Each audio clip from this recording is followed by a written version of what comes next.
Olá, pessoal. Bom dia, boa tarde, boa noite para você que nos acompanha, né? Fazer a introdução de podcast aqui. Estamos começando mais um encontro do nosso Olá, e isso não é um oi. Você que não sabe hebraico, que assim como Israel não estudou o hebraico, não se dedicou no hebraico, saiba que Olá tem alguma coisa a ver com sacrifício, porque eu também não me dediquei muito, não. Mas vamos lá.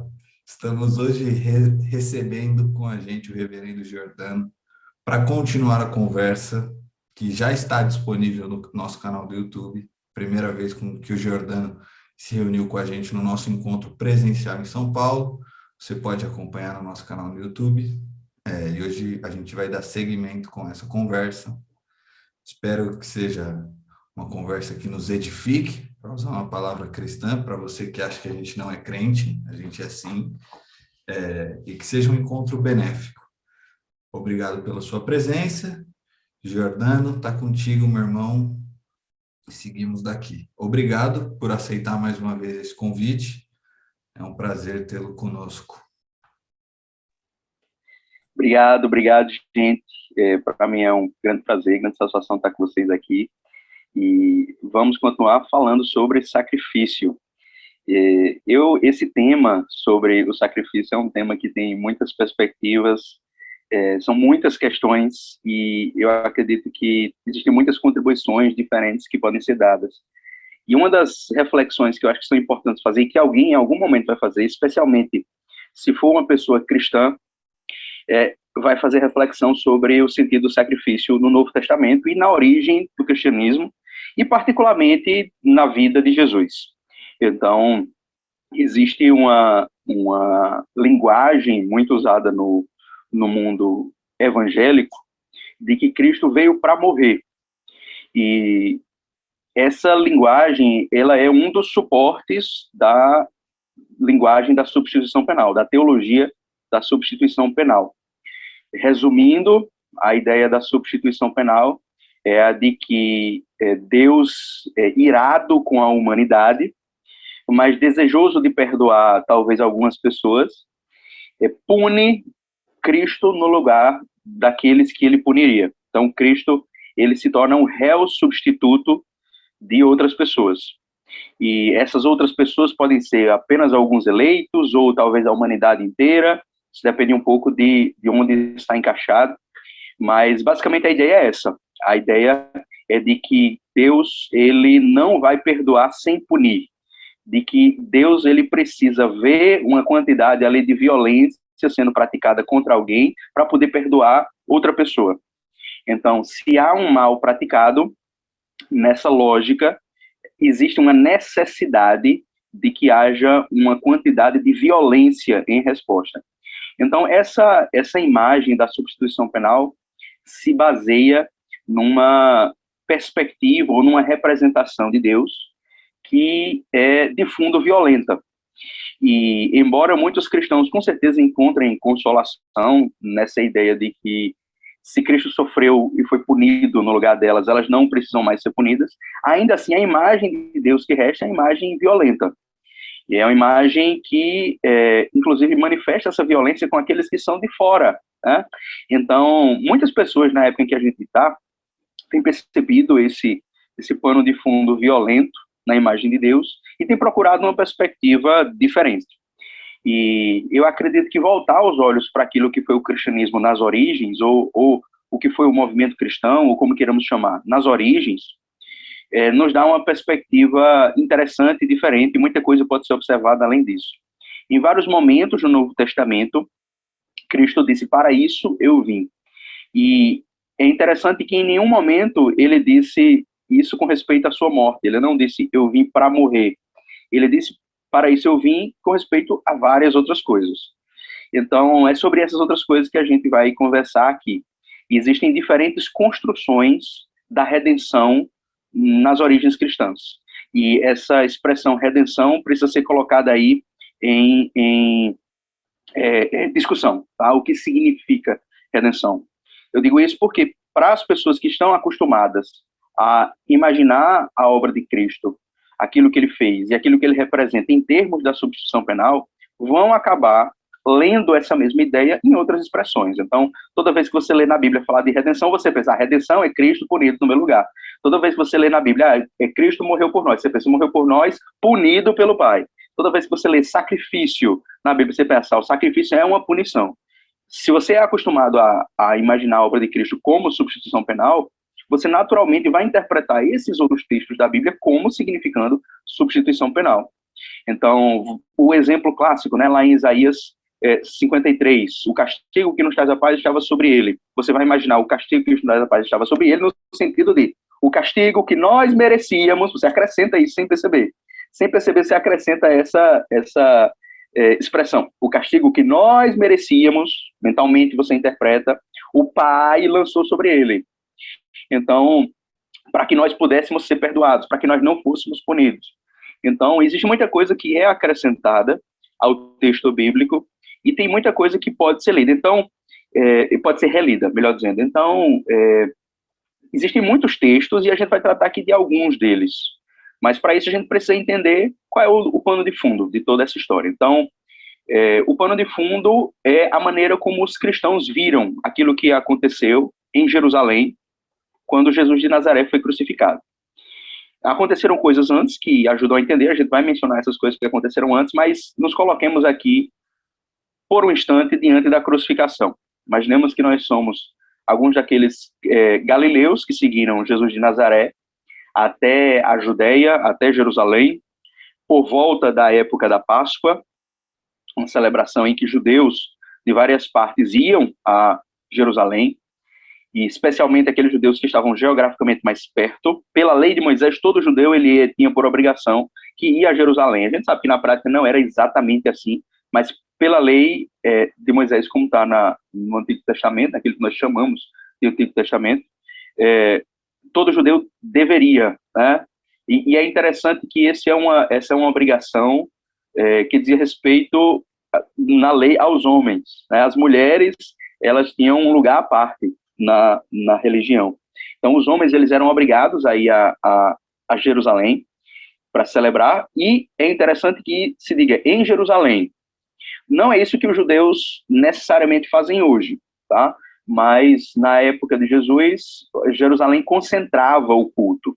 Num dado momento da história de Israel, o culto foi concentrado em Jerusalém. Existiam lugares de culto em outros lugares de Israel, e na reforma do rei Josias, esses lugares foram destruídos. Essa é uma maneira de contar essa história. Então, o culto foi concentrado em Jerusalém, e nesse culto concentrado, num dado momento, Jesus de Nazaré vai com seus discípulos, com seus seguidores, com aquele movimento de pessoas até Jerusalém. E, por vários motivos que a gente vai aqui mencionar, ele é crucificado. Então, aquilo que os seguidores de Jesus viram naquele dia foi Jesus de Nazaré foi crucificado. Esse é o primeiro ponto. Jesus de Nazaré foi crucificado. Em segundo lugar, ele foi crucificado por autoridades romanas. O credo cristão repete essa expressão dizendo que ele foi crucificado sob Pôncio Pilatos, que é uma expressão que vem lá, que aparece no Novo Testamento, claro, né? Isso aparece nos evangelhos e aparece nas epístolas pastorais, que ele foi crucificado sob Pôncio Pilatos. O que se quer dizer com isso? Ele foi crucificado por autoridades romanas. Existe uma relação com as outras autoridades ali presentes, mas as autoridades romanas foram as responsáveis por essa crucificação. Então, Jesus de Nazaré foi crucificado, ele foi crucificado por autoridades romanas. E ele foi crucificado num julgamento injusto. Então, essa é a perspectiva cristã. Óbvio que outras pessoas que estavam ali presentes consideravam que aquele julgamento era justo, que ele estava sendo condenado de uma maneira justa, que ele era um revoltoso contra Roma, ou que ele era infiel à lei, que ele blasfemava, enfim. Existem várias narrativas diferentes representadas nos evangelhos, mas a perspectiva dos evangelistas e dos primeiros cristãos é de que aquele julgamento que foi feito foi um julgamento injusto, e que ele era inocente. Não era o único inocente na história da humanidade, e considerando a brutalidade do Império Romano, não era de surpreender que alguém fosse em algum momento inocente, tá? Então, essa é a maneira como os cristãos estavam observando aquilo ali. É uma narrativa que tem um juízo de valor. Então, Jesus de Nazaré foi crucificado pelas autoridades romanas num julgamento injusto. E óbvio que os primeiros cristãos estavam contra esse julgamento considerado injusto. essa imagem de que o julgamento que Cristo sofreu era injusto é tão presente no cristianismo que ela aparece em 1 Pedro 2, por exemplo. Perto do final, se diz que Cristo estava sofrendo injustamente pelas autoridades romanas. Então, o que se entendia é, Cristo ali, Jesus de Nazaré, ele é inocente. Então, essa é a narrativa cristã. Então, você tem um mestre, um profeta, um rabino, etc. Jesus de Nazaré foi crucificado pelas autoridades romanas num julgamento injusto, por instigação das autoridades de Jerusalém. Então, existe ali um elemento presente nos 4 evangelhos canônicos de que essas autoridades de Jerusalém foram fundamentais nesse processo. Foram elas que entregaram Jesus às autoridades romanas e apresentaram a queixa contra ele. Alguém tinha que fazer isso. Né? E a narrativa que nós temos é que esses foram os responsáveis, as autoridades de Jerusalém.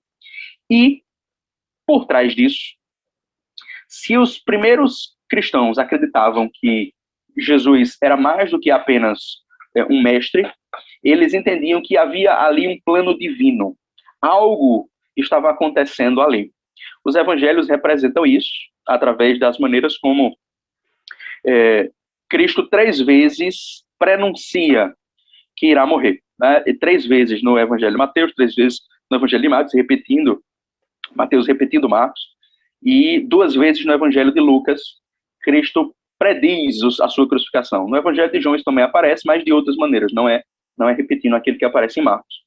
Então, nos evangelhos, Cristo prediz aquilo que ele iria passar. Ele não prediz apenas a sua morte, importante se diga isso.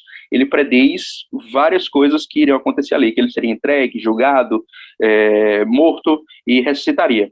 A linguagem que ele utiliza aqui é a do Filho do Homem. Cristo não diz, eu vou sofrer, ou eu vou morrer, ou algo nesse sentido.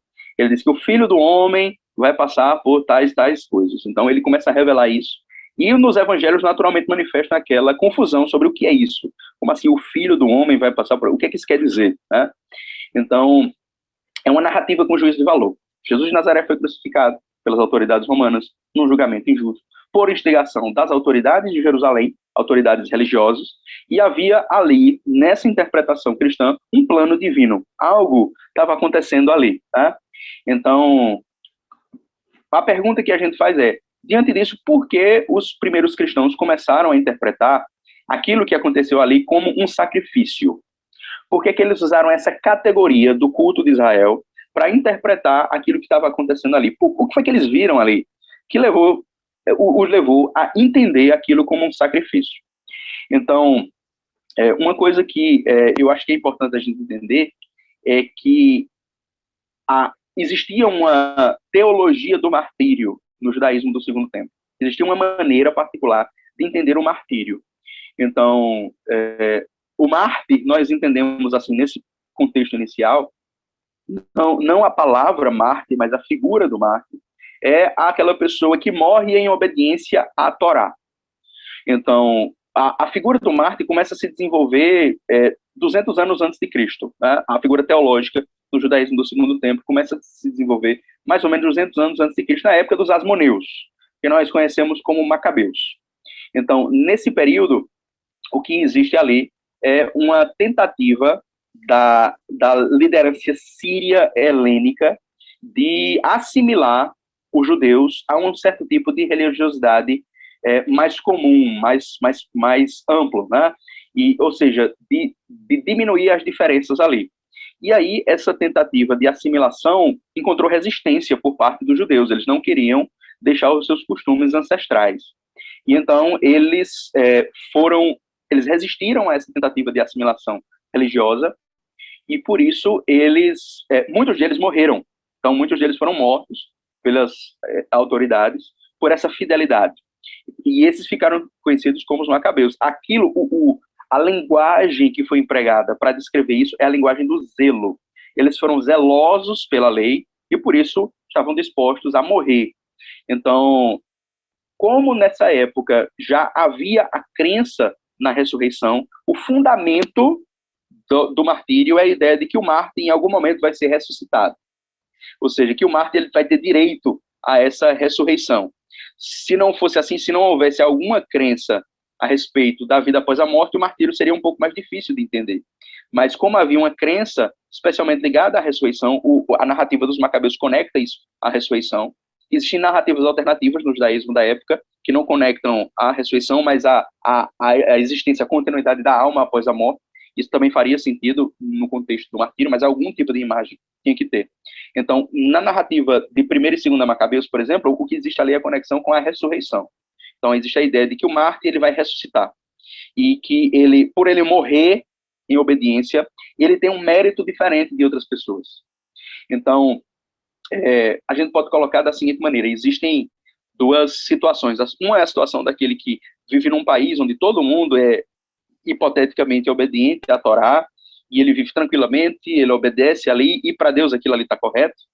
Mas existe a situação daquele que está sendo obediente num contexto de hostilidade.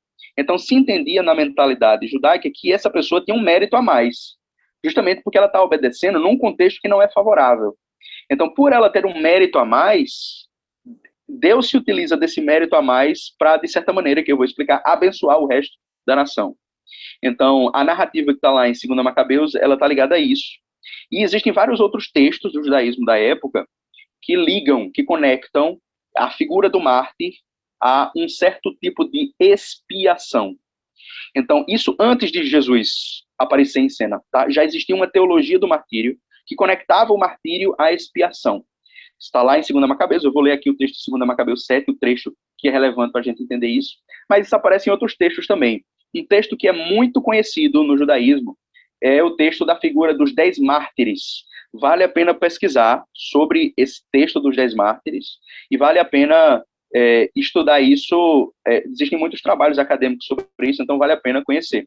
No dia da expiação, no judaísmo, importante entender isso, até hoje, no dia da expiação do judaísmo, existe uma tradição de que seja lido um texto, um poema, chamado Elé Ezkerá. Esse poema fala desses 10 mártires. E aí você pergunta, por que no dia da expiação se lê um texto sobre mártires? Então, o que acontece ali é o desenvolvimento de uma certa teologia do martírio que o judaísmo até hoje carrega, mesmo quando hoje existem muitas vertentes do judaísmo que não entendem o martírio como expiatório. Mas isso é uma tradição que vem desde a da antiguidade, de conectar martírio e expiação. Porque o mártir, ele tem um mérito a mais, e esse mérito a mais dele clama pela expiação da nação. Né? Se entende que o mártir está conectado ali com a nação, e aquilo que ele faz a mais compensa aquilo que o restante da nação faz a menos. Então, nesse contexto, se desenvolve um conceito judaico, que é chamado de Yisurim Shel Ahavá. Yisurim são aflições, sofrimentos. Yisurim Shel Ahavá são sofrimentos de amor, as aflições de amor. O que se entende como aflições de amor são sofrimentos ou aflições pelas quais um justo passa. Não pelos seus pecados, mas porque Deus o ama. Então, por que Deus faria um justo, a pessoa que é obediente à lei, a pessoa que Deus ama, o que faria que essa pessoa passasse por sofrimentos? Entendendo-se aqui uma lógica bem semelhante àquela dos amigos de Jó, e que aparece em outras partes do Antigo Testamento, de que o justo, ele não sofre. Se ele está sofrendo, tem alguma coisa ali acontecendo. É interessante que, embora o livro de Jó, ele dê a entender que o sofrimento de Jó não é por culpa de Jó, embora isso esteja muito claro no livro de Jó, ainda assim, o que está implícito no livro de Jó tem que ter algo por trás. Se o justo está sofrendo, se o justo Jó está sofrendo, tem que ter algo por trás. No caso do livro de Jó, o que está por trás ali é um tipo de maquinação ou desafio proposto por Satanás a Deus. Mas tem que ter algo por trás. Essa é a premissa do livro de Jó, e essa premissa está muito presente no judaísmo. Então, o que faz com que uma pessoa, por que Deus permite que certas pessoas sejam obedientes e ainda assim sofram por isso? Então, o conceito que foi empregado no judaísmo, isso aparece na Guemará, é Yisurim Shel Ahavá, os sofrimentos, as aflições de amor. E esses sofrimentos ou aflições de amor são entendidos como sendo expiatórios. Não é um mártir só. Vários mártires passavam por isso. Não é uma coisa exclusiva de uma pessoa. É algo pelo qual vários mártires passavam. E no caso, a gente tem essa situação dos 10 mártires. O texto de 2ª Macabeus 7, do 30 ao 38. Se você tem a Bíblia de Jerusalém, você pode encontrar esse texto aí nela. Se você na sua Bíblia não tem um livro de Macabeus, você se converte, tá? Comprar aí uma Bíblia que tenha, e eu vou ler aqui para vocês, 2ª Macabeus 7, do 30 ao 38. Olha aí, Bíblia de Jerusalém, muito bem, muito bem. E o texto diz assim: Mal estava terminando de falar quando o rapaz disse: Que estás esperando? Eu não obedeço ao mandamento do rei. Em outras palavras, eu sou fiel à Torá, né? Eu não vou obedecer aquilo que o rei pede. Ao mandamento da lei, porém, que foi dado aos nossos pais por meio de Moisés, a esse eu obedeço. Quanto a ti, que te fizeste o inventor de toda maldade que se abate sobre os hebreus, não escaparás às mãos de Deus. Porquanto nós, é por causa dos nossos pecados que padecemos. Ou seja, a nação, né, não são os indivíduos, a nação ela está sofrendo esse poder estrangeiro que está a dominando por conta dos nossos pecados. E se agora, a escopo de castigo e correção, o Senhor que vive está momentaneamente irritado contra nós, ele novamente se reconsiderará com seus servos. Mas tu, ó ímpio, e mais acelerado de todos os homens, não te eleves estutamente, agindo-te em vãs esperanças, enquanto levantas a mão contra os seus servos, pois ainda não escapaste ao julgamento de Deus Todo-Poderoso que tudo vê. Nossos irmãos, agora, depois de terem suportado uma aflição momentânea, ó, veja, aflição momentânea, lembra daquela expressão que aparece lá em 2 Coríntios 4:17, né? A nossa aflição momentânea, nosso sofrimento momentâneo, essa é a raiz da expressão. Tendo suportado uma aflição momentânea por uma vida imperecível, morreram na aliança de Deus. Tu, porém, pelo julgamento de Deus, há de receber os justos castigos por tua soberba. Quanto a mim, como meus irmãos, entrego o corpo e a vida pelas leis do nosso país, suplicando a Deus que se mostre logo misericordioso para com a nação e que, mediante provas e flagelos, te obrigue a reconhecer que só Ele é Deus. Pois, afinal, possa, afinal, deter-se em mim e nos meus irmãos a ira do Todo-Poderoso que se abateu com justiça por sobre todo o nosso povo. Perceba essa expressão final, eu repito. Possa, afinal, deter-se em mim e nos meus irmãos a ira do Todo-Poderoso, que se abateu com justiça por sobre todo o nosso povo. Ou seja, existia a ideia aqui de que Deus estava irado contra a nação, mas que certas pessoas que eram obedientes à lei, por morrerem, e por morrerem de uma maneira injusta, elas abatem a ira de Deus. Ou seja, o sofrimento delas faz com que Deus tenha misericórdia. Elas estão morrendo ali suplicando a misericórdia de Deus por toda a nação. Então, existe aqui uma ideia de um castigo nacional, e esse castigo nacional, ele é abatido, esse castigo nacional, ele é aplacado pelo sofrimento de pessoas que são inocentes. Então, essa ideia, claro, a gente pode questionar ela de uma perspectiva teológica, né, se ela tem fundamentos ou não. A questão é que no judaísmo da época isso era muito comum. Então, quando os primeiros cristãos viram a morte de Jesus, já existia no judaísmo da época essa ideia de que o sofrimento do mártir, ele clama a misericórdia de Deus pela nação, de que o sofrimento do mártir alcança a misericórdia de Deus pela nação. Então, já existia uma certa imagem expiatória ligada ao sofrimento dos mártires. Então, quando os cristãos viram o sofrimento de Cristo, para eles, ele era um mártir, não existia o conceito de mártir, mas para eles, ele estava sofrendo da mesma maneira, sofrendo injustamente, ele era justo. E, por conta disso, era muito fácil para eles interpretar o sofrimento de Cristo como sendo também expiatório. Então, não era necessário que se passassem muitos anos até que os cristãos refletissem e chegassem a essa conclusão. Isso ali já estava no judaísmo, digamos assim, da época, essa ideia. Não era uma ideia universal, mas existia na época. Aparece em 2 Macabeus, aparece no texto dos 10 mártires e aparece em outros lugares da época. Então, esse foi o primeiro elemento que provavelmente levou os cristãos a interpretarem a morte de Cristo em termos sacrificiais. Existem dois outros elementos que foram importantes também, que eu acredito que fizeram parte desse processo. Um segundo elemento foi a ceia que Cristo estabeleceu com os discípulos dele em Jerusalém. Nos evangelhos, você vê várias vezes Cristo comendo com os seus discípulos, e é natural que, sendo um movimento itinerante, isso acontecesse em algum momento, as pessoas se reunissem ali para comer. Mas os evangelhos, eles enfatizam de uma maneira particular essa última ceia de Cristo com os seus discípulos em Jerusalém, na proximidade da Páscoa. Segundo os evangelhos sinóticos, ela foi a ceia pascal. No evangelho de João já não é tão assim, mas nos evangelhos sinóticos, Cristo participa com seus discípulos dessa ceia pascal, e ali ele estabelece com eles um certo tipo de prática, que os cristãos olharam para aquela prática e disseram que iriam continuar, né, fazendo aquilo ali. Os evangelhos, eles divergem um pouco na linguagem que Cristo utiliza ali. Se você comparar Mateus, Marcos, Lucas e a versão de 1 Coríntios 11, você vê algumas diferenças. Mateus e Marcos seguem uma perspectiva, Lucas e 1 João seguem outra, né? Então, em Mateus e Marcos não existe ali a perspectiva de que os discípulos vão continuar fazendo aquilo. Parece que Cristo está fazendo algo ali que tem um sentido ali, ponto. Já em Lucas e 1 João e 1 Coríntios, existe claramente a ideia e a imagem de que aquilo ali vai ser continuado de alguma maneira. De todo modo, os cristãos olharam para aquilo ali como algo que explicava o sentido do sofrimento de Cristo de alguma maneira. E o tipo de linguagem que se utiliza ali, especialmente ligada ao pão e ao vinho, é um tipo de linguagem que nos evangelhos é representado como tendo uma linguagem sacrificial. Mateus é o mais claro nessa linguagem sacrificial. Mateus diz, esse é o meu... Em Mateus, as palavras de Cristo são representadas como sendo, esse aqui é o meu sangue da aliança derramado por vós para a remissão dos vossos pecados. Então, ou seja, existe uma imagem ali ligada ao sangue. É interessante pensar nisso porque Cristo não fala muito sobre sangue ao longo dos evangelhos. Ele não explica muito uma teologia do sangue ali, não trata muito desse assunto, mas num dado momento aparece isso aí, tá? Então, essa ideia de que o sangue ali, de alguma maneira, é para a remissão dos pecados. Como isso vai funcionar, o texto não explica, mas existe aí uma linguagem sacrificial. Então, você tem a figura dos mártires, você tem essa ceia que Cristo estabelece, e uma coisa que a gente deve entender é também a participação do texto de Isaías 53 nesse processo. Por quê? Porque se a gente imaginar a situação dos primeiros cristãos, é muito fácil entender que eles iriam se refugiar em algum texto do Antigo Testamento que desse sentido para essa dissonância que eles tinham.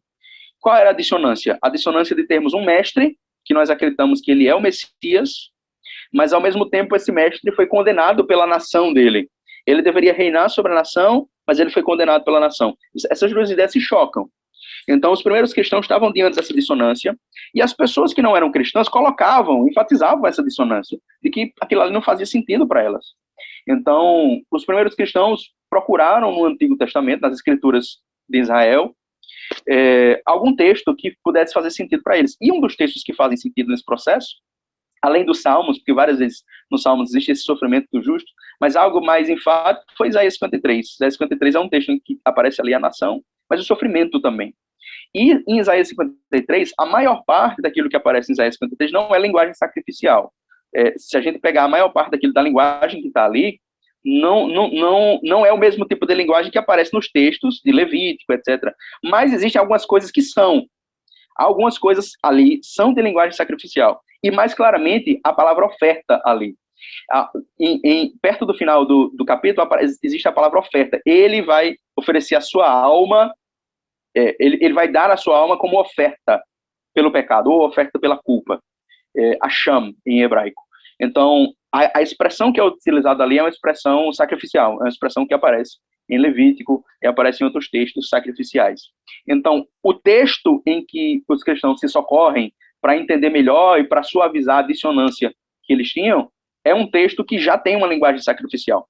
Então, esses três fatores eu acredito que foram determinantes e a gente pode dizer, de certa maneira, existe um consenso na academia de que esses três elementos de alguma maneira participaram nesse entendimento cristão de sacrifício. Agora, o que é sacrifício? Então, é preciso entender o que significa sacrifício, mas existe ali uma primeira imagem, né? Uma imagem sacrificial.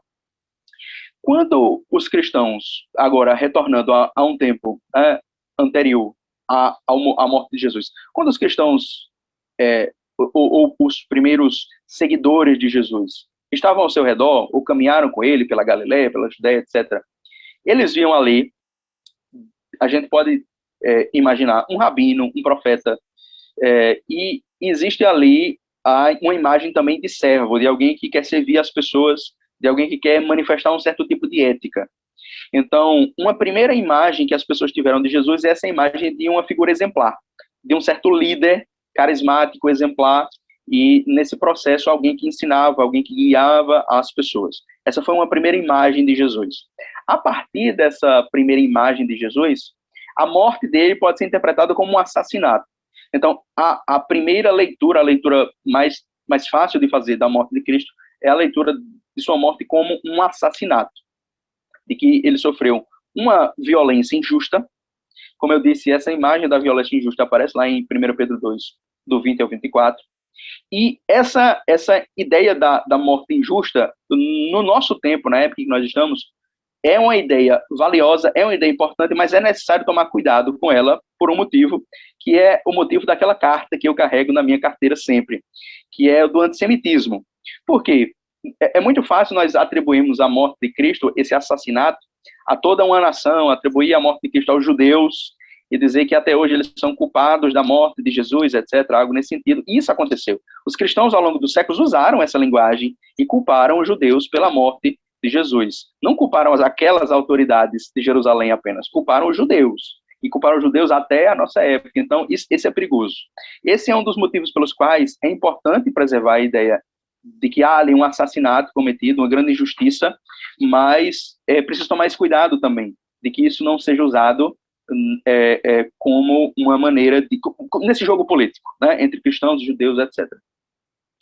Mas é importante também preservar a ideia do assassinato, porque isso nos dá uma leitura política anti-imperial da morte de Jesus. Por quê? Porque a morte de Jesus ela é também um movimento político, ela é também parte de um jogo político. Existem duas expressões que Cristo utiliza nos evangelhos sinóticos em particular. Uma delas aparece em João também, mas elas são muito enfatizadas nos evangelhos sinóticos. São as expressões filho do homem e carregar a cruz. É natural que essa expressão carregar a cruz seja entendida por nós hoje no sentido soteriológico. Tá? Porque nós vivemos depois da cruz, depois que o próprio Cristo foi crucificado. Mas a reflexão que nós temos que fazer é, se Jesus usou essa expressão, carregar a cruz, antes dele ser crucificado, o que significaria carregar a cruz nesse contexto? O que significaria, o que é que as pessoas hoje estariam ouvindo quando Jesus, antes de morrer e sem ter morrido, e as pessoas que estavam ouvindo não iriam saber que ele iria ser crucificado, para essas pessoas o que é que significaria carregar a cruz? Então, ambas as expressões filho do homem e carregar a cruz são expressões carregadas de um sentido político. Falando particularmente da cruz, por exemplo, é fácil entender que na época de Jesus a cruz era um instrumento do Império Romano, era um tipo de morte, um tipo de punição trazida pelo Império Romano. E nesse sentido, o que Cristo está dizendo ali é que aqueles que o seguem, de alguma maneira, iriam carregar um tipo de... seriam tratados de maneira negativa pelo Império Romano, vamos dizer assim, para dizer o mínimo. Então, o que Cristo exige dos seus discípulos é a disponibilidade para estarem contra o Império Romano e para serem maltratados por esse império. Ou seja, aquilo que os discípulos de Jesus, seus seguidores, iriam fazer, iria levar eles a estar numa posição política desfavorável para com o Império Romano, e seria necessário isso. Os discípulos não poderiam abdicar dos seus valores para ter uma posição melhor, mais importante, mais favorável dentro do Império. Pelo contrário, eles teriam que estar dispostos a estar contra, né, a serem contrariados e hostilizados pelo Império Romano. Então, num primeiro momento, é fácil entender que carregar a cruz significa essa oposição ao Império Romano, e especialmente a oposição que os discípulos iriam sofrer do Império Romano. Também a expressão filho do homem é uma expressão que tem uma conotação política, não só porque filho do homem, como a gente costuma dizer nos estudos bíblicos, na teologia bíblica, filho do homem é uma figura, é um juiz, né, de certa maneira um governante, mas o texto bíblico mais fundamental para entender a figura do filho do homem, que é Daniel 7, é um texto em que aparece uma perseguição política. Existe ali uma visão de Daniel, existe uma visão de 4 reis ou 4 reinos, e no 4º reino, né, aparece ali a figura no 4º império, né, durante esse 4º império, aparece ali a figura do filho do homem. O filho do homem recebe o reino do ancião de dias, e quando Daniel pede a interpretação do que aquilo significava, ele recebe do seu intérprete angélico a leitura, né, a interpretação de que esse sofrimento, de que haveria ali um sofrimento, de que os santos, o povo dos santos do Senhor, seria perseguido pelo 4º império, e nessa perseguição que sofreriam do 4º império, de alguma maneira eles seriam vindicados pelo tribunal celestial. Então eles sofreriam e receberiam um reino em seguida. Ou seja, eles receberiam a compensação pelos sofrimentos pelos quais estavam passando, eles receberiam um reino. O reino de Israel seria restaurado a eles. Então, a figura do filho do homem é a figura de alguém que é perseguido politicamente, que é perseguido por um império, mas que em algum momento vai herdar o reino E esse império vai cair e esse reino do Filho do Homem vai continuar. Então, a própria ideia de Filho do Homem é uma ideia coletiva, tá? Filho do Homem não é apenas uma figura. Em Daniel 7, quando o texto é interpretado, o Filho do Homem é uma nação. E essa nação, ela sofre uma perseguição política, mas em seguida ela é vindicada pelo Tribunal Celestial. Ou seja, existe uma injustiça cometida na Terra, mas o Tribunal Celestial desfaz, né, revoga essa injustiça cometida na Terra. Então, ambas as expressões que aparecem têm um sentido político. E no centro dessas duas expressões está a ideia de uma perseguição política. Então, naturalmente, essa ideia do assassinato é interpretada também como um tipo de perseguição política, já pelos primeiros cristãos, ali implicitamente nos evangelhos sinóticos. A gente não percebe isso quando a gente não faz as contas, né? Mas quando a gente sabe o que significa o Filho do Homem, o que significa carregar a cruz, a gente entende que Mateus, Marcos, Lucas e João ali tem uma mensagem fortemente anti-imperial. Basta fazer as contas, basta dizer o que é que significam. Os romanos que iriam ler Mateus, Marcos, Lucas e João não saberiam o que aquilo ali significava, mas os primeiros cristãos, sim. Então, uma coisa interessante, um texto bíblico que é fortemente anti-imperial, que é o livro do Apocalipse. As pessoas, às vezes, interpretam o livro do Apocalipse como sendo um texto de códigos, né? Está escrito ali em códigos para que os leitores romanos não identificassem, não soubessem, né? E o texto passasse ali em código sem ninguém saber. Os romanos teriam que ser muito burros para não saber que o livro do Apocalipse estava falando deles, porque fala ali da maior cidade do mundo, que reinava sobre todos, que essa cidade iria cair. Eles teriam que ser muito burros para não entender que estava falando dele. Não me parece que o livro do Apocalipse está falando em códigos, mas me parece que os evangelhos estão, sim, falando em código. Ou seja, que quando se fala do Filho do Homem, de carregar a cruz, existe uma mensagem ali implícita, anti-imperial, e basta saber o que essas coisas significavam no contexto da época, né, no contexto judaico, especialmente nas profecias de Israel, para saber que existia ali uma mensagem anti-imperial. Então, como nós observamos aqui, já essa leitura do assassinato nesse contexto judaico, teria uma conotação espiritual, vamos dizer assim, para usar de uma maneira muito vaga. Existiria uma interpretação religiosa do que estava acontecendo.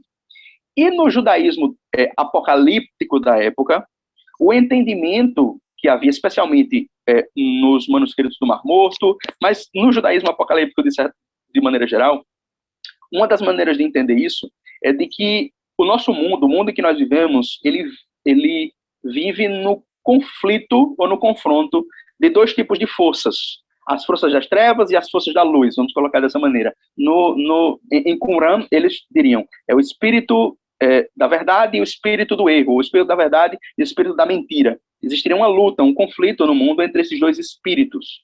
Então, os fatos do mundo seriam interpretados de uma maneira espiritual nesse sentido, de que há espíritos agindo no mundo, e esses espíritos, eles determinam os acontecimentos.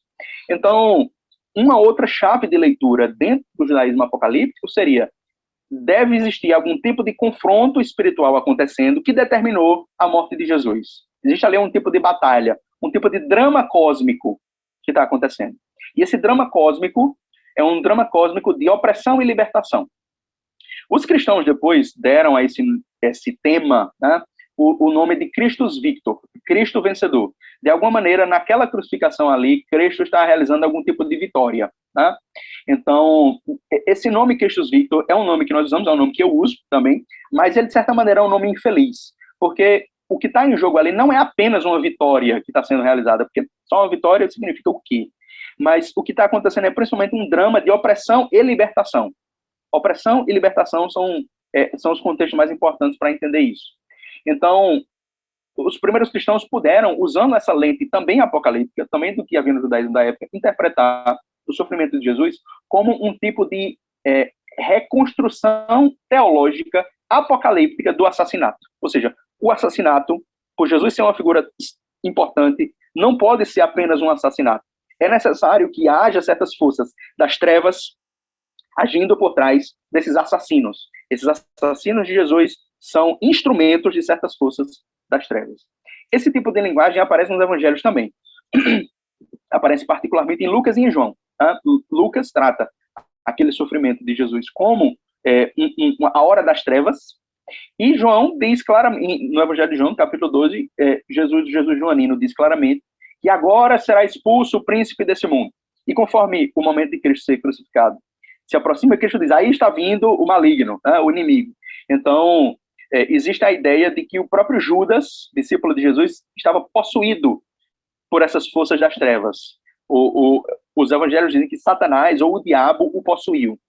Então, existe essa leitura já em Lucas e em João, de que existe uma força das trevas ali agindo por trás da figura de Jesus. E que o próprio Jesus representa essa força da luz, ou essa força do Espírito Santo, do Espírito de Deus. Então, isso facilitou que os cristãos vissem aqueles acontecimentos e a vida de Jesus numa releitura messiânica do Salmo 110. O Salmo 110 é o texto bíblico mais citado no Novo Testamento. E os cristãos, eles não de maneira comum conhecem o Salmo 110 bem. Né? Não é comum que os cristãos conheçam o Salmo 110 bem. E é impressionante como os primeiros cristãos conheciam o Salmo 110 bem, porque ele é o texto mais citado no Novo Testamento. O Salmo 110 é o salmo que menciona que aquele rei messiânico se assentaria no trono de Deus e que todos os inimigos dele seriam colocados debaixo dos seus pés. Então, existe uma ideia ali de um tipo de confronto com os inimigos, que é muito comum nos Salmos, na realidade, mas que Deus daria vitória diante desse confronto a esse rei que está sentado no trono.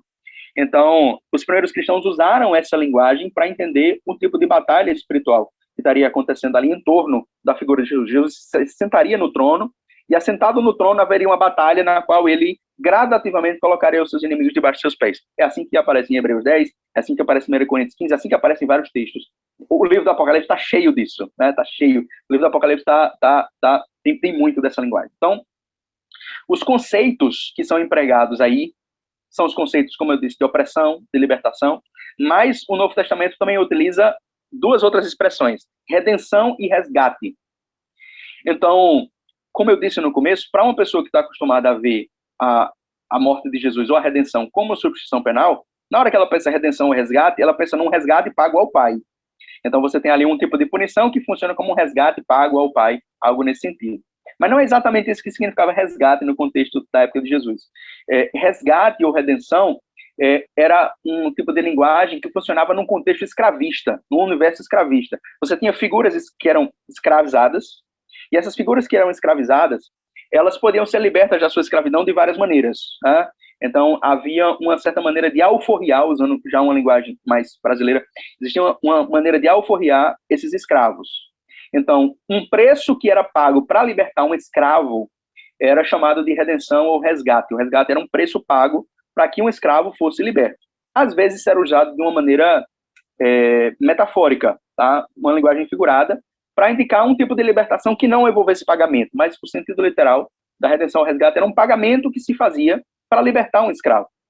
A pessoa que pagava, não pagava a si mesma, né? Então, não dá para dizer que Deus estava pagando para ele mesmo para libertar Jesus. A redenção era um preço que era pago a outra pessoa.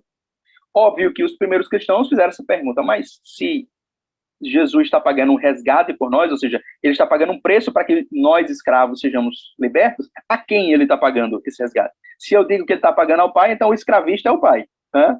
Mas não pode ser isso. Tá? Não pode ser isso. Pelo contrário, o Pai quer a nossa libertação e não a nossa escravidão. Então, o que isso quer dizer? Uma outra possibilidade que eles pensaram não, ele está pagando um preço ao diabo. Mas isso aí também fica difícil de entender. Primeiro porque a Bíblia não diz que esse preço é pago. Né? Os primeiros cristãos não dão a entender que esse preço é pago ao diabo. Então, o que existe ali é uma metáfora, a metáfora do resgate ou da redenção, e toda metáfora é usada apenas parcialmente. Nenhuma metáfora tem uma identidade completa. Então, não existe nessa linguagem bíblica esse a quem é pago o preço. O que existe é uma metáfora de que, para que haja uma certa libertação, certas coisas difíceis precisam ser feitas. E Cristo fez essas coisas difíceis que são necessárias. Né?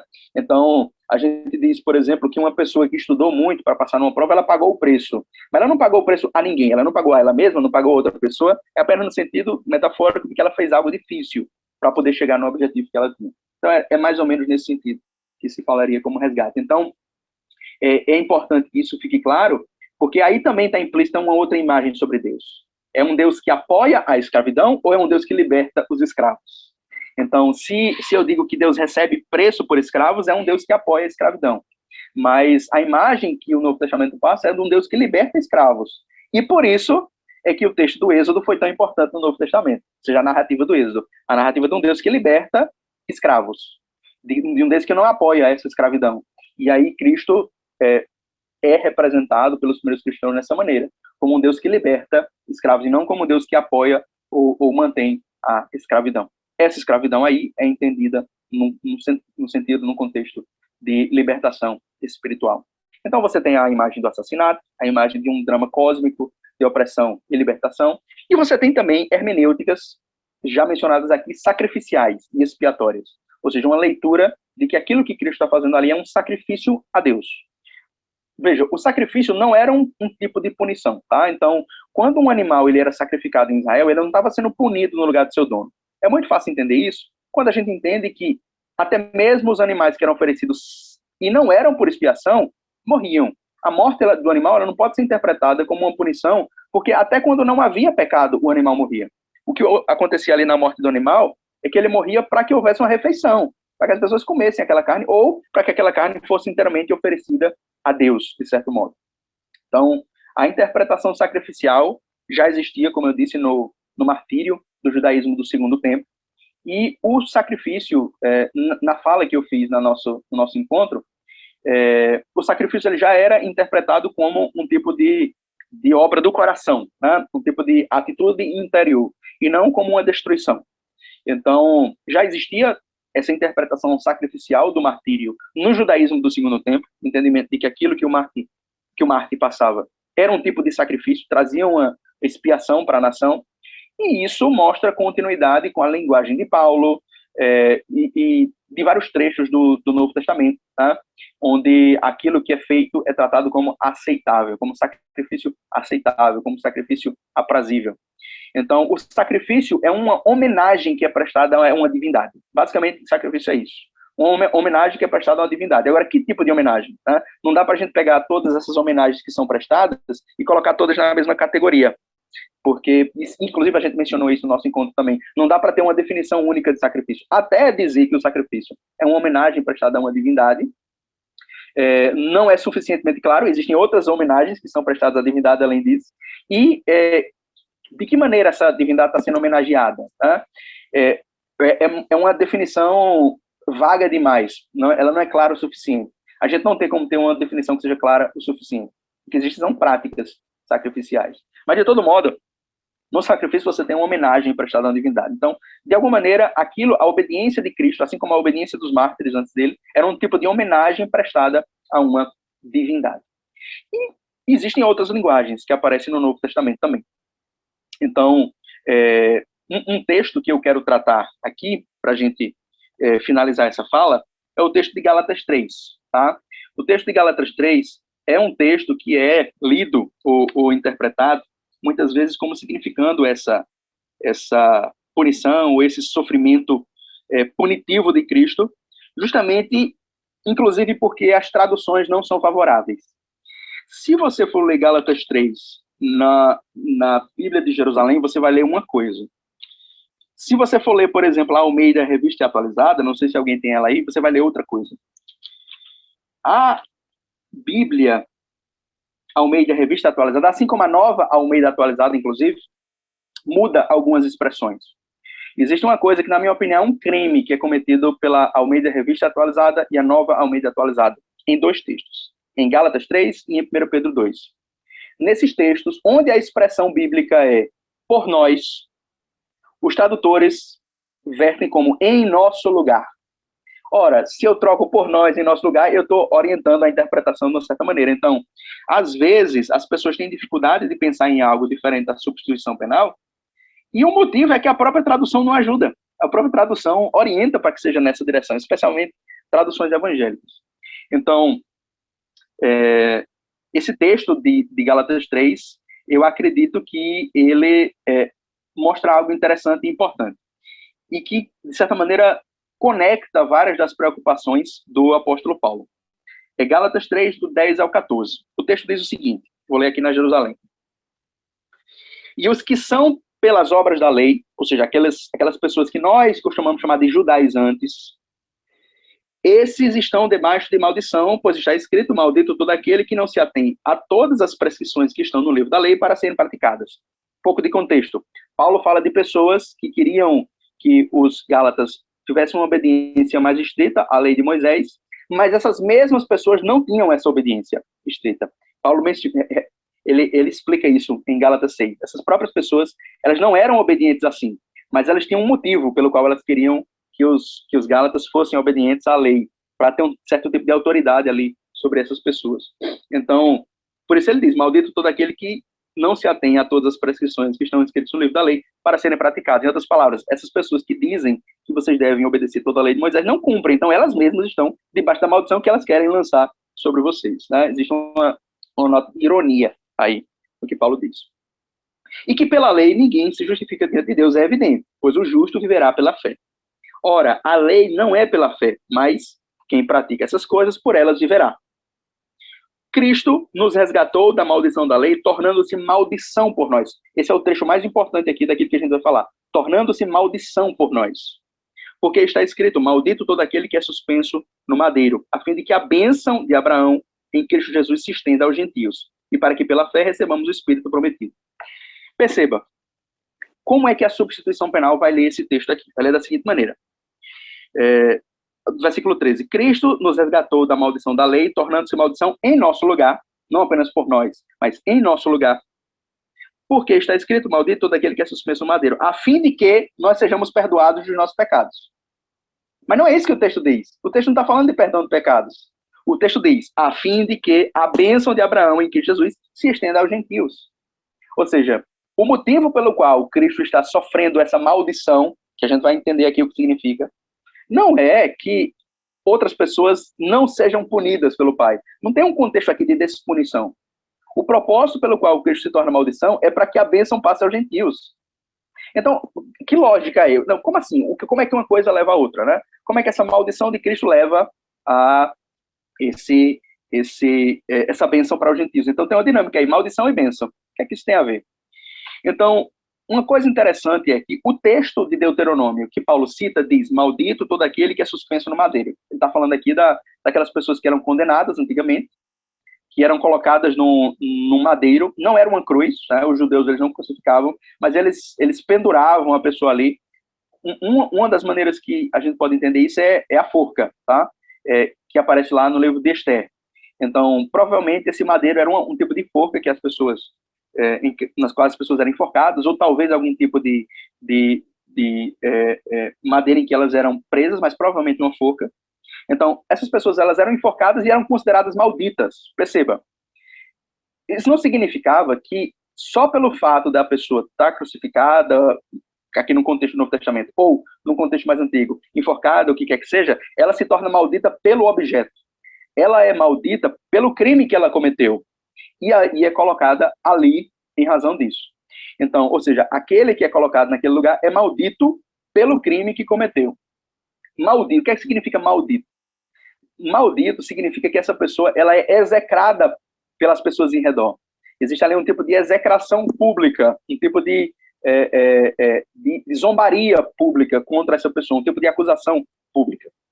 Então, quando o texto diz Cristo nos resgatou da maldição da lei, tornando-se maldição por nós, o que a gente deve entender é o que significa dizer que Cristo se tornou maldição. Por que Paulo não diz que ele se tornou maldito? Por que Paulo diz que ele se tornou maldição? Se nós observarmos no Antigo Testamento, todos os contextos em que se diz que tal pessoa se tornou maldição, você tem, por exemplo, lá o texto de Deuteronômio, quando fala da mulher adúltera, diz que a mulher adúltera, se comprova que foi adúltera, ela se tornou maldição.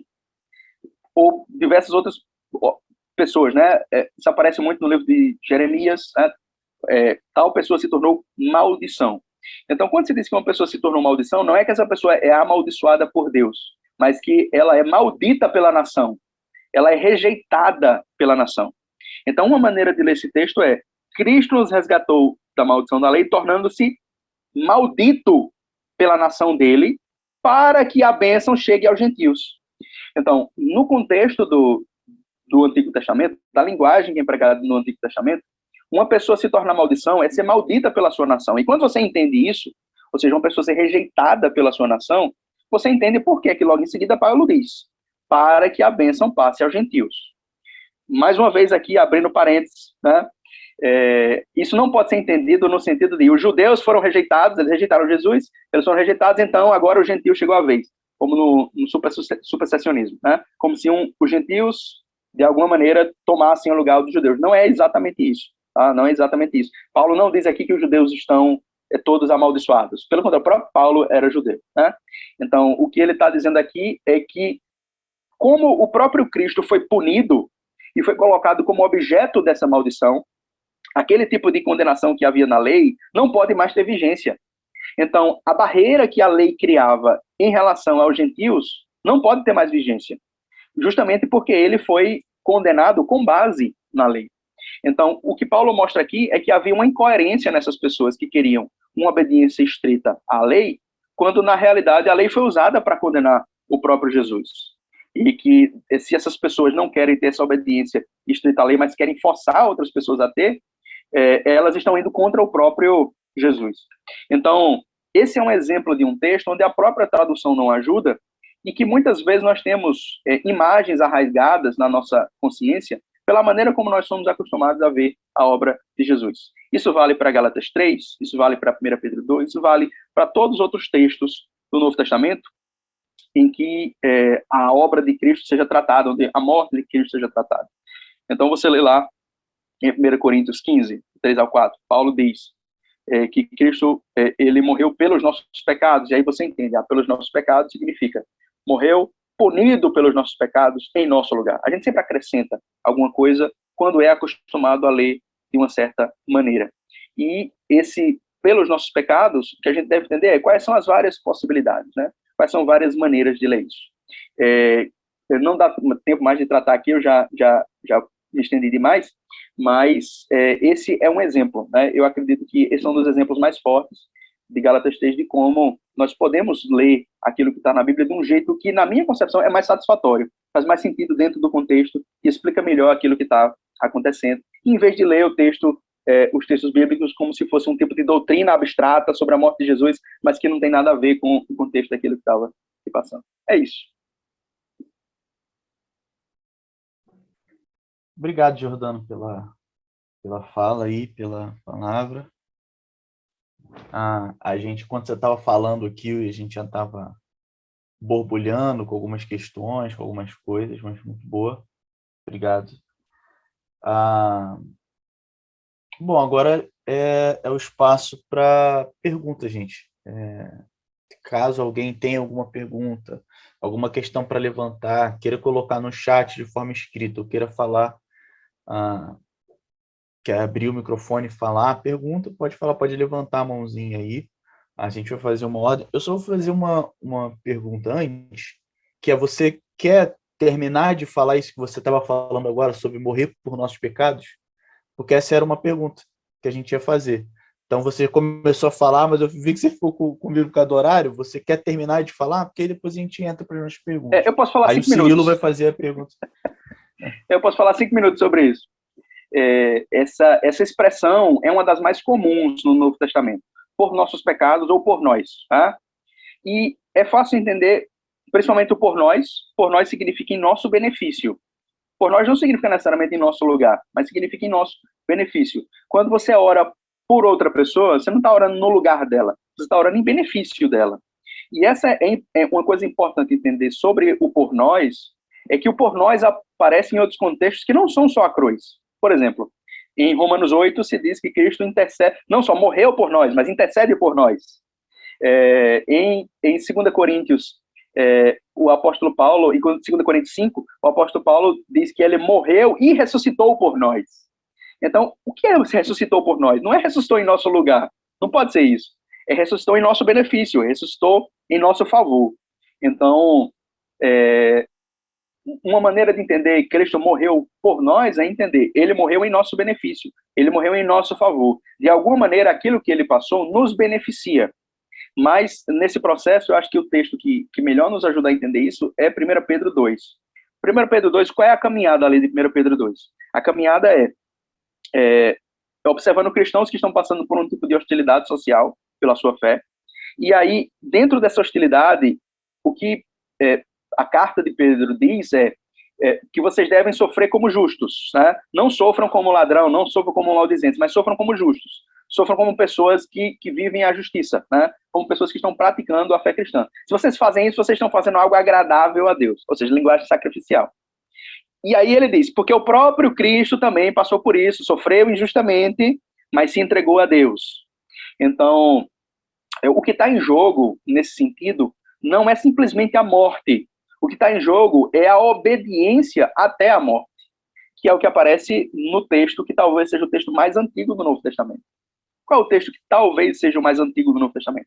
Filipenses 2, o hino que Paulo cita em Filipenses 2. Nesse hino que Paulo cita em Filipenses 2, o que é que ele fala? Ele fala de como Cristo foi obediente até a morte de cruz, pelo que Deus o exaltou soberanamente. Ou seja, existe ali um tipo de obediência até a morte, e em razão dessa obediência até a morte, existe um prêmio que ele recebe do Pai. Esse é outro tipo de imagem que é muito desprezada. Tá? Os cristãos não falam muito sobre isso, sobre a importância desse prêmio, a interpretação premial da morte de Cristo, não só como uma expiação ou como uma vitória, mas como um tipo de prêmio ali que é dado, um tipo de vindicação que é dada. Vindicação já é uma linguagem que aparece mais nos estudos bíblicos, mas prêmio não é uma linguagem que aparece tanto. Então, existe uma vindicação. Tá? Ele sofreu uma injustiça e a reparação que Deus faz é pegar essa pessoa que sofreu uma injustiça e elevá-la. Então, Deus eleva aquelas pessoas que são humilhadas. Em outras palavras, o que aparece aí é mais um momento daquela regra que o próprio Jesus coloca, de que as pessoas que são humilhadas são exaltadas por Deus. Aquele que é humilhado pelo homem, exaltado por Deus.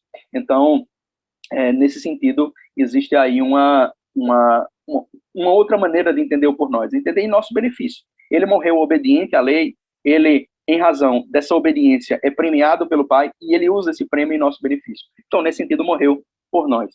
E esse benefício tem a ver com os nossos pecados também. Por quê? Porque sacrifício na Bíblia também tem a ver com pecados.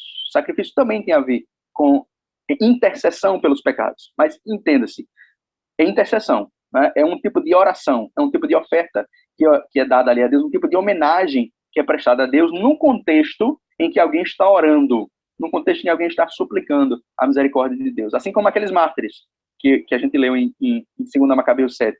Os mártires estavam sofrendo ali, a morte deles, eles esperavam que tivesse um efeito espiritual sobre a nação, mas eles morrem pedindo, eles morrem orando pela nação. Então, expiação é algo que se dá nesse contexto de oração. Então, quando se diz que ele morreu pelos nossos pecados, o que a gente pode entender, ele morreu intercedendo pelos nossos pecados. Ele morreu suplicando pelos nossos pecados. A gente não precisa ler isso como ele morreu sendo punido pelos nossos pecados. Então, o que a gente deve entender é, para entender morreu pelos nossos pecados, falta algo ali. Falta algo para entender isso. E o que a gente deve procurar é no contexto, nos contextos. Quais são os elementos que a gente tem? Um dos elementos é o elemento da intercessão, que é o elemento que aparece lá em Romanos 8. Tá? Ele morreu por nós, mas também ressuscitou por nós, intercede por nós. Então, esse por nós tem a ver com essa intercessão. Então, eu sei que, geralmente, quando a pessoa é criada num ambiente protestante, talvez essa ideia da intercessão seja complicada por um motivo. Não que as pessoas tenham dificuldade de entender que Cristo intercede por nós, não tem. As pessoas falam muito sobre isso. Mas, na hora que eu digo isso, o que eu estou dizendo basicamente é aquilo que aconteceu ali na cruz teve uma continuidade depois, porque ele ascende aos céus e intercede por nós. E o que as pessoas querem dizer, não, a expiação foi completada na cruz, acabou ali e morreu ali. Mas a obra do sacrifício no templo não acaba quando o sacerdote oferece. O sacerdote ele precisa depois realizar várias coisas, inclusive se manifestar ao povo. Ele intercede pelo povo, ele se manifesta ao povo. Então, se eu entendo o sacrifício como funcionava em Levítico e na religião de Israel, eu entendo que não dá para dizer que tudo termina na morte do cordeiro. Depois aquilo ali precisa ser oferecido de alguma maneira, e esse oferecimento é a intercessão. Então, o que se faz ali é Cristo morre obediente. Essa morte, como a morte de um mártir, tem um valor, e por esse valor ser oferecido em razão da nação, acontece a mesma coisa que lá em Macabeus, 2 Macabeus 7. Ou seja, se entende que a obediência daquela pessoa beneficia a todos. Beneficia no sentido de uma súplica por aquela nação. Enfim, é assim que eu acredito que contextualmente é melhor entender esse por nossos pecados. Maravilha. Jordano, aproveitando que você citou, a gente tinha uma ordem aqui de algumas perguntas, mas eu estou subvertendo essa ordem porque você está citando, então estou aproveitando o que você está falando para trazer continuidade. Tem alguns textos que você citou e que são fundamentais nessa conversa, que é 2 Coríntios 21. Eu vou ler o texto para quem estiver vendo depois, só para ter em mente o texto. Né? 2 Coríntios 5, 21 diz assim: aquele que não conhecera o pecado, Deus o fez pecado por causa de nós, a fim de que por ele nos tornemos justiça de Deus. Romanos, você também citou, capítulo 8, no versículo 3, diz: de fato, coisa impossível à lei, porque enfraquecida pela lei, porque enfraquecida pela carne, Deus, enviando seu próprio Filho em carne semelhante à do pecado, e em vista do pecado, condenou o pecado na carne, a fim de que o preceito da lei se cumprisse em nós, que não vivemos segundo a carne, mas segundo o Espírito. Esses dois textos são textos que geralmente, estou vendo um artigo do Michael Bird falando disso, ele cita esses textos, acho que ele cita o Gálatas também, né, que você lidou, para dizer que, poxa, é claro que existe uma substituição. Esses textos estão lá e são meio óbvios. Então, você acha que é suficiente o que você falou? Você quer acrescentar alguma coisa tratando desses textos especificamente? E tem um outro texto que não entra tanto necessariamente nesses textos mais centrais, mas que eu acho que também faz parte da discussão, é Romanos capítulo 5, do verso 6 até o verso 9, e diz assim: foi com efeito, quando ainda éramos fracos, que Cristo, no tempo marcado, morreu pelos ímpios. Dificilmente alguém dá a vida por um justo, por um homem de bem, talvez haja alguém que se dispõe a morrer. Mas Deus demonstra seu amor para conosco pelo fato de Cristo ter morrido por nós quando éramos ainda pecadores.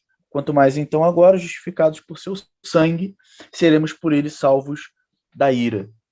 Então, você já falou aí algumas coisas sobre morrer por nossos pecados, por morrer em nosso favor, como a morte no sentido da vida obediente que está sendo entregue por meio do sangue, inclusive. Então, e esses textos são os textos que eu acho que são os mais centrais nessa discussão. Se você quiser comentar algo mais sobre eles e falar sobre eles. E eu acrescento, logo já emendando, eu já acrescento uma pergunta. O que especificamente ou particularmente na morte de Jesus é redentivo? Pensando nesse ou em outros textos. Na sua perspectiva, como você aborda? Eu vou tentar seguir mais ou menos aqui a sequência dos textos. Em 2 Coríntios 5, 21, foi o primeiro texto que você leu. O texto, vamos colocar da seguinte maneira: existem certas expressões que, para serem entendidas no texto, a gente tem que ler a carta desde o começo. Então, um exercício interessante que todo mundo pode fazer depois, não dá para a gente fazer isso aqui, mas que todo mundo pode fazer depois ler 2 Coríntios desde o primeiro capítulo, né, desde o primeiro versículo, até o 7. A gente está falando aqui do capítulo 5, mas lê até o 7. 2 Coríntios, do capítulo 1 até o capítulo 7, do começo todo. E se pergunta, quem é que Paulo está chamando de nós? Essa é uma pergunta interessante. O tempo todo, Paulo utiliza esse nós. Quem é esse nós de que ele está falando? Então, na minha concepção, esse nós de que ele está falando é os apóstolos. Porque toda vez que você faz uma leitura popular da Bíblia, você pensa, o nós se refere a mim. Ele está falando nós, está me incluindo de alguma maneira. Mas em vários momentos, o apóstolo Paulo está dizendo algo sobre apóstolos, sobre missionários, sobre outras pessoas. Então, um exercício interessante e importante é perguntar quem é esse nós. Eu acho interessante você mencionar o Michael Bird. Ele é uma das pessoas que tentam dar uma abrida, né? Tenta abrir um pouquinho essa questão da substituição penal, mas ele ainda vê algum tipo de substituição penal no Novo Testamento. Então, ou seja, ele tenta somar isso a outras... modificada, né? Isso. Eu falei da minha fala no outro dia, ele dá uma escanteada e uma modificada no conceito, mas não abre mão dele. Isso. Ele dá uma modificada, ele não modifica tanto quanto o N.T. Wright. N.T. Wright, ele tenta usar ainda a linguagem de substituição penal, mas a dele é totalmente modificada. O McBurk tenta dar uma segurada ali, né? Mas, voltando aqui para 2 Coríntios 5, o texto diz, aquele que não conhecer o pecado, Deus o fez pecado por causa de nós, a fim de que por ele nos tornemos justiça de Deus. Então, quando ele diz aqui, nos tornemos justiça de Deus, quem é esse nós que está se tornando a justiça de Deus? Porque numa leitura fácil, você está dizendo aqui o que nós nos tornemos a justiça de Deus, você vai entender, nós, os pecadores, nós éramos pecadores, e ele se tornou pecado no nosso lugar, então nós vamos nos tornar a justiça de Deus, nós todos os pecadores. Mas uma maneira fácil de entender aqui é que esse nós é os apóstolos. Os apóstolos, de certa maneira, se tornaram a justiça de Deus. Isso é fácil de entender quando a gente entende o que é que significava justiça para os primeiros cristãos e para os judeus no judaísmo do segundo tempo. Justiça era a justiça restaurativa de Deus. Então, entender que os apóstolos se tornaram justiça de Deus é entender que eles se tornaram meio através do qual Deus está restaurando as pessoas, realizando a sua ação salvadora. Isso vem desde o capítulo 3, tá? Lá no capítulo 3, o próprio ministério dos apóstolos é o ministério da justiça.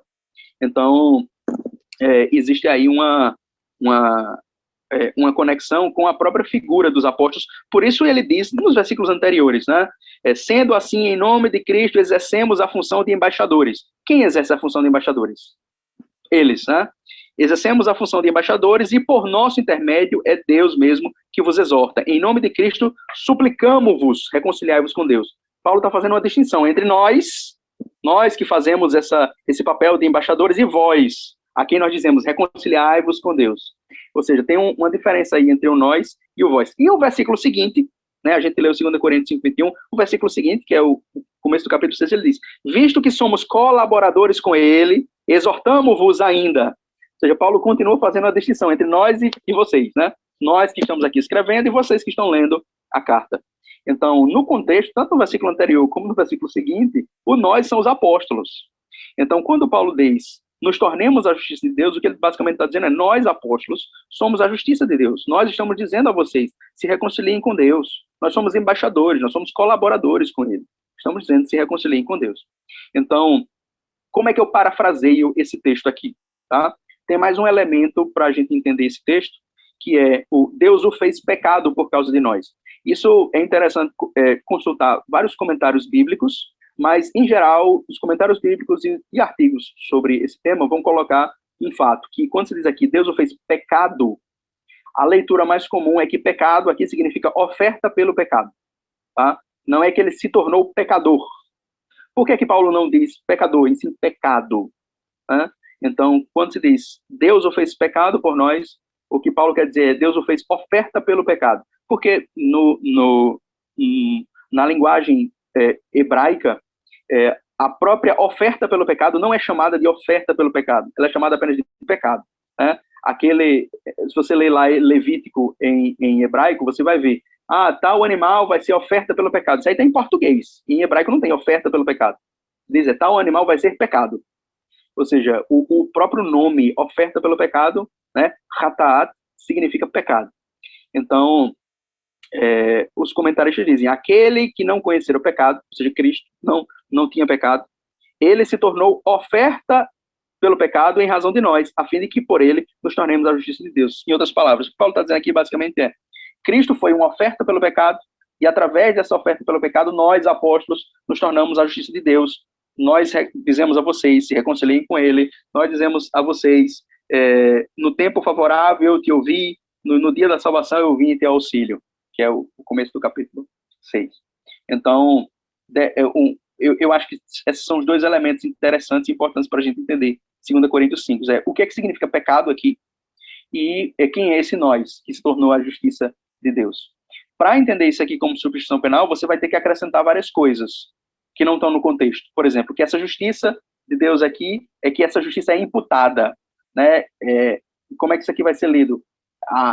O pecado é imputado a Cristo e a justiça é imputada a nós. Mas não tem nada sobre imputação no contexto. Né? Então, para ler isso aí como substituição penal, embora as pessoas estejam muito acostumadas, você tem que acrescentar várias coisas que não são dadas no contexto. Para ler como eu leio isso aqui, tudo está no contexto, de alguma maneira.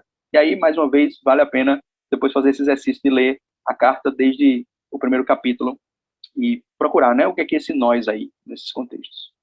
Então, esse é um texto, né? Eu sei que isso levanta várias outras questões, dá para a gente tratar também dessas questões. O próximo texto é Romanos 8. Tá? Romanos 8 é um dos textos em que as traduções, às vezes, dão um pulo do gato. Uma das traduções que dá o pulo do gato, mais uma vez, é a Almeida Revista Atualizada. De todas as traduções bíblicas, as que mais enfatizam substituição penal de uma maneira explícita é a Almeida Revista Atualizada e a Nova Almeida Atualizada. Tá? Então, mas eu acredito, não me lembro agora, acredito que a versão que o Davi leu foi a Jerusalém também. Eu vou ler aqui na Jerusalém. De fato, coisa impossível a lei, porque enfraquecida pela carne, veja, tem um elemento importante aqui, carne, Deus enviando o seu próprio filho em carne semelhante à do pecado, e em vista do pecado, condenou o pecado na carne. O que quer dizer esse condenou o pecado na carne? Tá? Então, uma coisa interessante sobre a linguagem que nós vemos no Novo Testamento a respeito de Jesus nós não vamos encontrar, nem em 2 Coríntios 5, nem em Romanos 8, nem em nenhum outro texto, um texto que diga o Pai condenou Jesus. Nada equivalente a isso. Nem nesse texto aqui. Se diz o Pai condenou Jesus. Aqui se diz que foi condenado o pecado na carne. Então, se a gente voltar para Romanos 7, a gente vai ver o que é esse pecado na carne. Em Romanos 7, o pecado na carne é aquela força que Paulo menciona quando ele diz, eu sei o que eu quero fazer, mas eu faço aquilo que eu não quero. Ou seja, eu tenho, na minha mente, eu amo a lei de Deus, mas na carne eu vivo pela lei do pecado. Então existe um pecado na carne. Esse pecado não é uma transgressão abstrata de uma lei, não é uma culpa jurídica. Esse pecado é uma força que está atuando na carne. E o que Cristo faz é condenar o pecado na carne. Não é que Cristo é condenado pelo pecado de outras pessoas. Ele condena esse pecado na carne. Ele, através de Cristo, esse pecado na carne perde a sua força. Ele é condenado, ele é julgado por Deus e perde a sua força. Porque o que está em Romanos 8, basicamente, que Paulo está dizendo é que aquilo que aconteceu em Romanos 7, eu quero, mas não consigo, é vencido pelo poder do Espírito Santo. Então, desde o começo, né? Portanto, não existe mais condenação para aqueles que estão em Cristo Jesus. A lei do Espírito de vida em Cristo Jesus te libertou da lei do pecado e da morte. Ou seja, aquela lei que havia na carne, ela perde o seu poder por conta da lei do Espírito de vida em Cristo Jesus. Em outras palavras, pois não. Só um ponto é que, para perceber um pouco disso que você está falando, depois vale o exercício, ler a carta de Romanos, como aparece o pecado. E o pecado sempre aparece como se fosse uma pessoa, ele é uma personificação do pecado, que é uma linguagem apocalíptica, né? Que o pecado é uma força, um agente espiritual, e não é algo abstrato que a gente faz. Né? Enfim. Isso. Duas coisas que a gente tem que perceber nisso aí que o Davi disse observa como aparece a palavra pecado e observa como aparece a palavra transgressão, ou outra equivalente. Quando Paulo quer dizer aquilo que acontece quando uma pessoa quebra um mandamento, por exemplo, Paulo chama de transgressão. Mas quando Paulo se refere a uma força agindo como alguém que tem um reino, ele fala do reino do pecado, né? O pecado fazendo tal coisa, o pecado querendo tal coisa. Ele personifica o pecado e ele usa a palavra o pecado. Essa expressão que Paulo usa, o pecado. Então, como que existe uma distinção entre o pecado e a transgressão. Essa distinção não aparece no resto do Novo Testamento, é só em Paulo. Paulo faz essa distinção muito clara e, como disse Davi aí, com muita propriedade, é uma linguagem apocalíptica. A escola apocalíptica dos estudos paulinos enfatizou isso, de que para Paulo o pecado não é uma transgressão, o pecado não é um tema jurídico. Para Paulo o pecado é um tema apocalíptico, o pecado é uma força agindo. E aqui o que Cristo está fazendo ele está condenando o pecado na carne. Ele está libertando as pessoas que estão presas a esse poder do pecado. Não estão presas a uma culpa por terem pecado e que vão ser condenadas por Deus. Esse é um ponto interessante que está por trás da maioria, de grande parte da maneira como nós lemos a Bíblia. Nós lemos a Bíblia pensando assim, Deus vai nos lançar no inferno, e como é que Deus nos livra disso? Ou seja, o problema todo é a condenação que vai acontecer de Deus nos lançar no inferno. Só que para Paulo essa nunca é a preocupação. Nem Romanos 7, nem Romanos 8, nem nenhum outro texto paulino, Paulo está preocupado com a condenação do inferno nesse sentido. O que ele está preocupado é com a morte. O que ele está preocupado é com o pecado que nos domina. Ele está preocupado com a vida hoje. Ele fala da vida eterna, sim, não estou dizendo isso, não estou dizendo que ele não fala da vida eterna, mas a preocupação contra a qual ele está lutando aqui não é o inferno, né? Não é a condenação eterna, não é pessoas que vão queimar eternamente, não é isso que ele está preocupado. O que ele está preocupado aqui é com essas forças que estão agindo na vida das pessoas hoje e como essas pessoas podem ser libertas dessas forças. Então, existe o pecado na carne. As pessoas às vezes vão ler isso aqui, condenou o pecado na carne, no sentido de Cristo foi condenado na carne dele pelo pecado de outras pessoas, mas o texto não diz isso. O texto não diz que Cristo foi condenado, mas que Cristo, vindo na semelhança da carne do pecado, ele condenou o pecado na carne.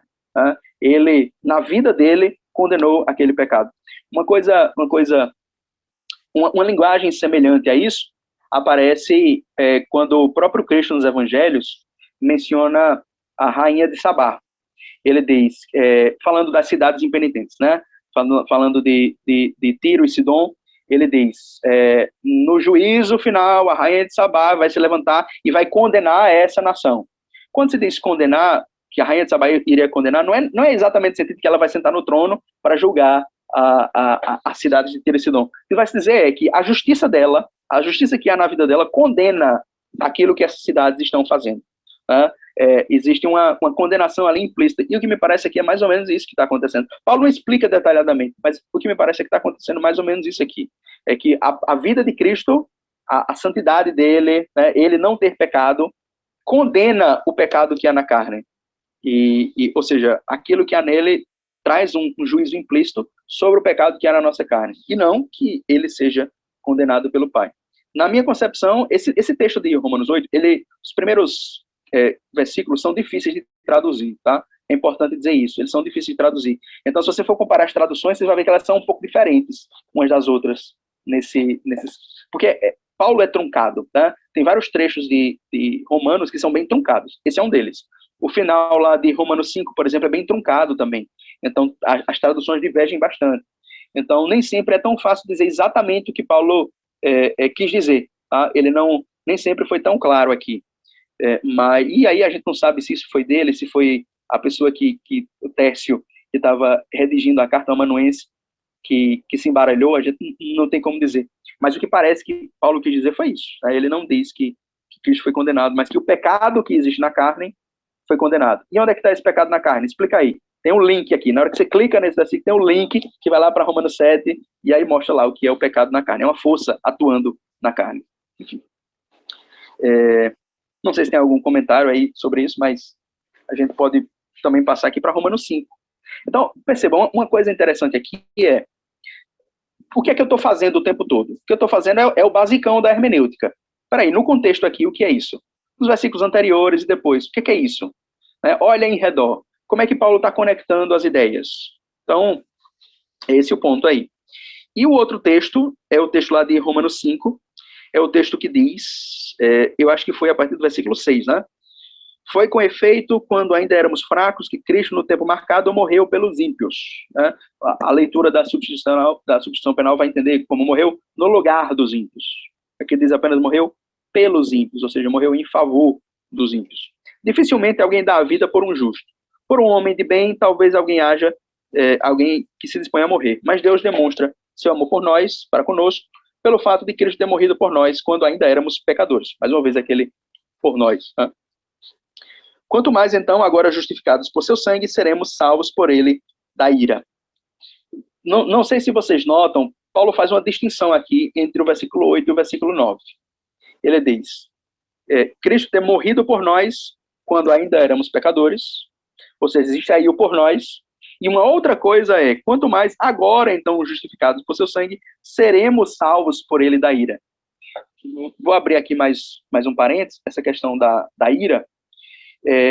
Como eu disse no começo da fala, muitas pessoas, quando falam desse assunto, querem evitar uma imagem violenta de Deus, e isso é correto, tá? Eu sou 100% a favor dessa ideia de que a gente tem uma imagem muito melhor de Deus, e não essa imagem violenta. No entanto, é importante entender que existe uma importância na ira, que a gente dá um tiro no pé quando elimina a ira por completo. eu vi uma pessoa que estava representando aquilo que eu disse da seguinte maneira, uma pessoa bem intencionada, tá? Mas foi um certo equívoco, que representou aquilo que eu disse no sentido de que Deus não nos livra da ira, né? Cristo não nos livra da ira. Mas peraí, na hora que eu digo que Cristo não nos livra da ira, Paulo está dizendo aqui que livra da ira, né? Ele vai nos livrar da ira. Mas a questão é, o que é ira? Tá? Então, existe uma importância de nós preservarmos a ideia da ira, porque até por uma razão política. Tá? Qual é a razão política? Existem coisas que nos deixam indignados. Existem injustiças que nos deixam indignados. E é importante que nós entendamos que Deus também se indigna com a injustiça. Deus também se indigna com a maldade, que Deus também se indigna com a opressão. Deus diz isso várias vezes na Bíblia. E é importante que a gente preserve essa imagem, porque é isso que nos dá força para lutar contra as injustiças, lutar contra as opressões, lutar contra aquilo que é politicamente mal, aquilo que é politicamente perverso, aquilo que usa o nome de Deus em vão. Tá? Então, isso nos deixa indignados. É importante que haja essa indignação.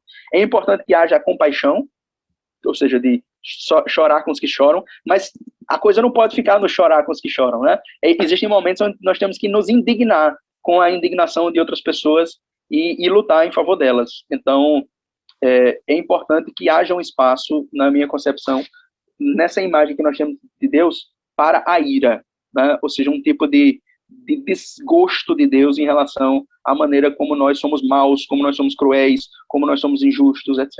Então, existe um espaço para isso. Então, fechando aqui o parênteses, voltando para o texto diz duas coisas, que ele morreu por nós, e uma segunda coisa que ele diz é que agora, justificados por seu sangue, seremos salvos por ele da ira. Uma coisa que está implícita aqui nessa discussão é o que significa esses justificados, né? Existem muitos debates sobre isso e na realidade não dá para, no tempo aqui que eu tenho, a gente discutir o que significa isso. Mas existem leituras diferentes das cartas de Paulo sobre o que é que significa esses justificados. E uma maneira fácil de entender esses justificados em Romanos 6 é libertos, né? Libertos pelo seu sangue. Então, tem até um texto em Romanos 6 em que o próprio verbo justificados é traduzido. Várias traduções vertem sem a menor cara de pau, sem a menor vergonha. Vertem em Romanos 6 justificados como libertos. Né? E aí, essa é uma maneira de entender. Justificados, libertos. Então, quanto mais agora libertos por seu sangue, seremos salvos por ele da ira. O que algumas pessoas aqui vão entender que esse texto está dizendo é que porque Cristo sofreu essa punição, a ira de Deus não vem sobre nós. Mas não é exatamente isso. O efeito que Cristo traz aqui é nos trazer uma libertação em relação aos nossos pecados pelo sangue de Cristo. Ou seja, essa oferta que Cristo dá ao Pai, esse oferecimento que ele faz, esse sacrifício, nos liberta dos nossos pecados. E que porque nós estamos libertos dos nossos pecados, nós somos salvos por ele da ira. Ou seja, em vez de a gente fundir esses dois elementos como se fossem a mesma coisa, na minha concepção, Paulo está fazendo uma clara distinção aqui. Uma coisa aconteceu, nós fomos justificados pelo seu sangue, nós somos libertos pelo sangue de Cristo. Outra coisa que vai acontecer é, se ele fez isso, muito mais ele vai nos salvar da ira. Então, em vez de dizer, a ira de Deus está vindo aí e ela caiu sobre Jesus, uma coisa que eu acho interessante é que, a partir do momento que a pessoa se dá conta disso, não tem mais como desver. Né? Uma coisa essencial na substituição penal é dizer que a ira do Pai caiu sobre Jesus.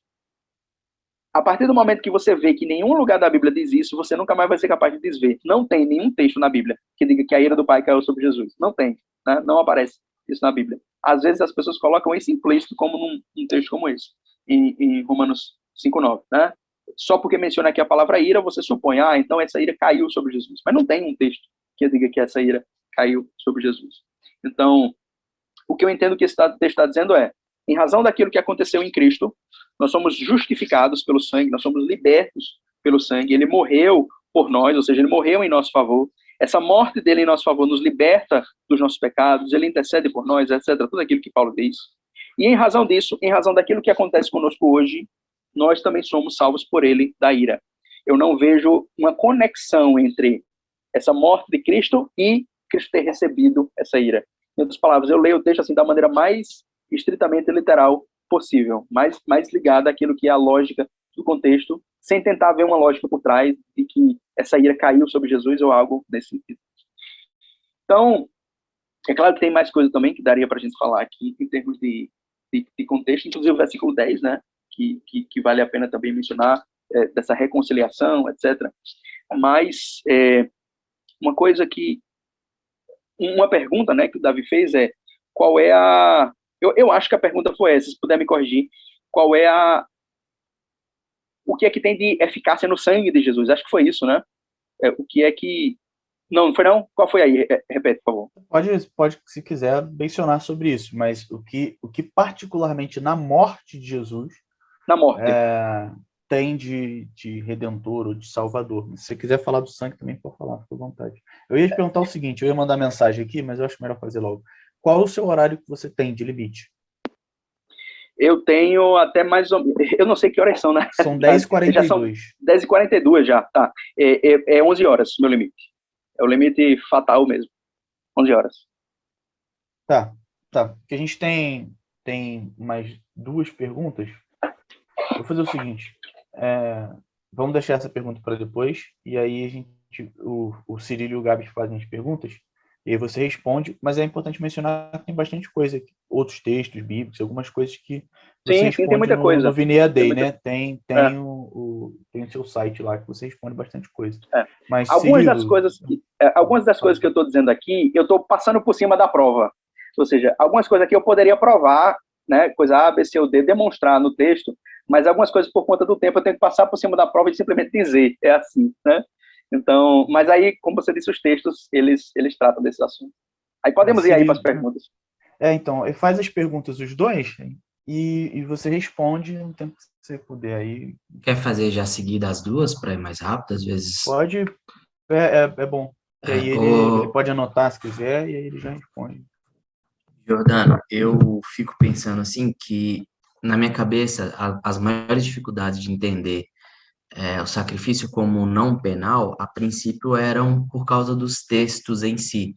E ouvindo você agora e revendo o que você já falou, o que o Caio já trouxe, o que o dos Anjos já falou, eu percebo que uma das dificuldades, na verdade, não é nem os textos em si, porque igual você trouxe hoje várias interpretações dos textos, mas essas imagens que já são inconscientes na nossa cabeça, que já foram impregnadas de um significado, de estar num lugar, principalmente do sagrado. Então, quando você está falando, eu fico assim, pô, mas como é que eu vou fazer com isso aqui, pô? E às vezes não é nem um texto que eu tô pensando, igual você estava falando, mas e a imagem do cordeiro?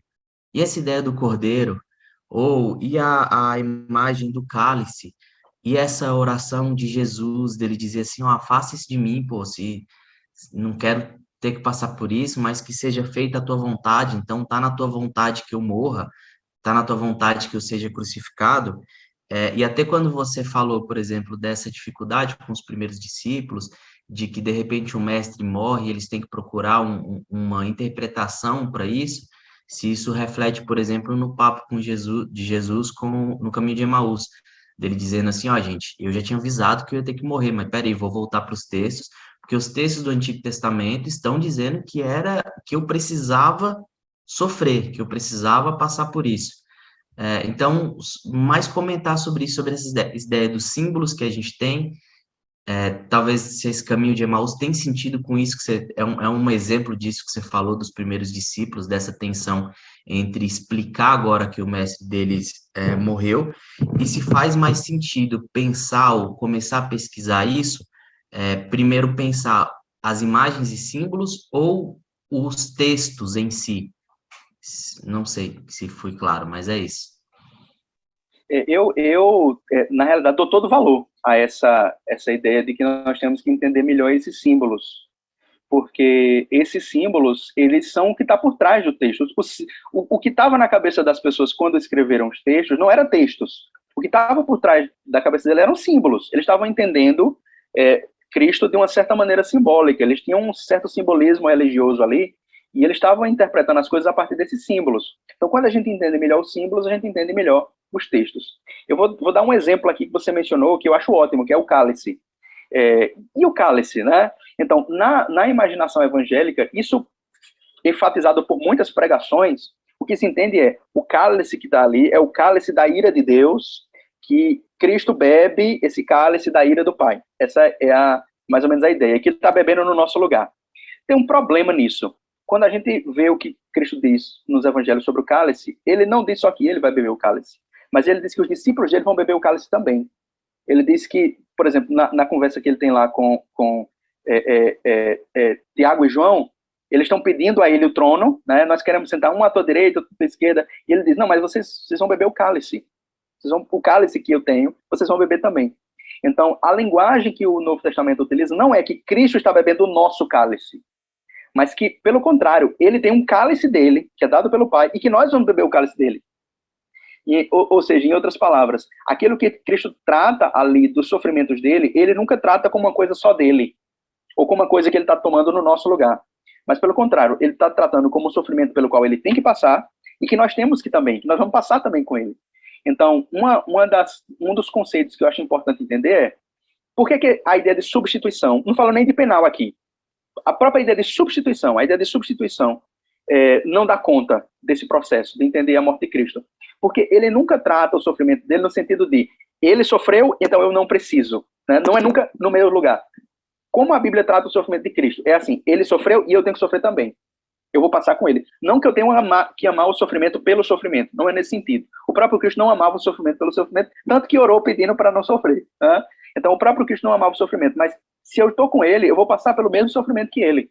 Paulo usa aquele texto lá de Colossenses 1:24 que choca as pessoas. Paulo diz que está completando o sofrimento de Cristo, aquele que falta do sofrimento de Cristo. Não é um sofrimento exclusivo que ele sofre no lugar de todos nós. É um sofrimento participativo. Ele sofre aquilo e nós sofremos com ele, por estarmos com ele.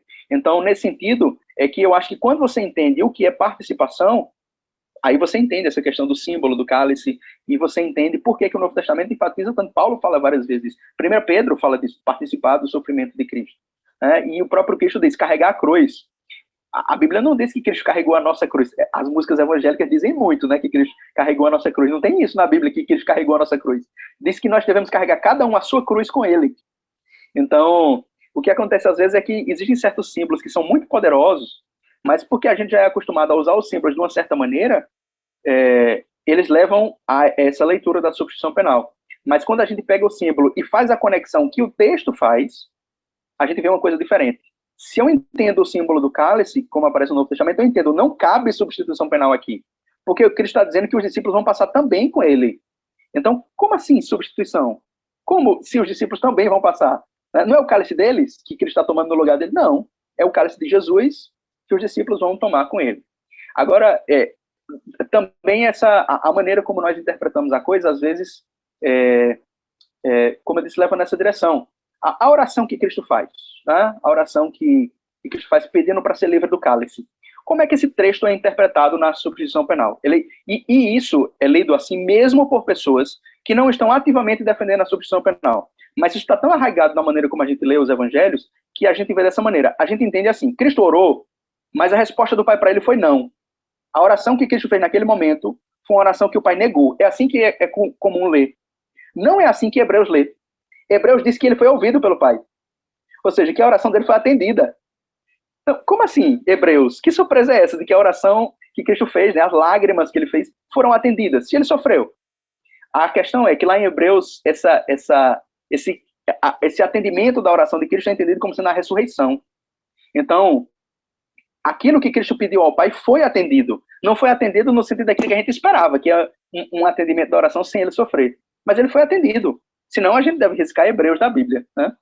Então, existe aí uma certa maneira de ler a narrativa ali, que é uma maneira que leva naturalmente à substituição penal. Mas existem maneiras diferentes de ler isso aí, e o próprio Novo Testamento nos dá essas maneiras.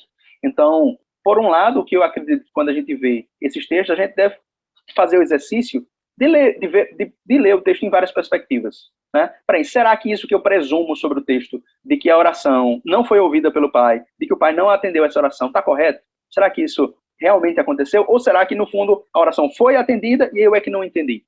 Então, Hebreus lê assim, como a oração tendo sido atendida. Então, a oração de Jesus, né? Assim também, os textos em que ele diz que ele precisava sofrer. Ele diz lá no Caminho de Emaús e diz antes, né, antes de morrer, ele diz que ele precisava sofrer. Mas ele não diz só que ele precisava sofrer. Ele diz que ele precisava ser julgado, ele precisava ser tratado injustamente para entrar na sua glória. Não é que ele precisava sofrer para nós entrarmos na glória dele. Ele precisava sofrer para ele entrar na sua glória. Então, nem sempre o problema é aquilo que a gente está vendo no texto, mas como a gente está conectando as coisas. Em vez de conectar ele estava sofrendo ali para que outras pessoas não sofressem. Não, ele estava sofrendo ali para ele entrar na glória dele.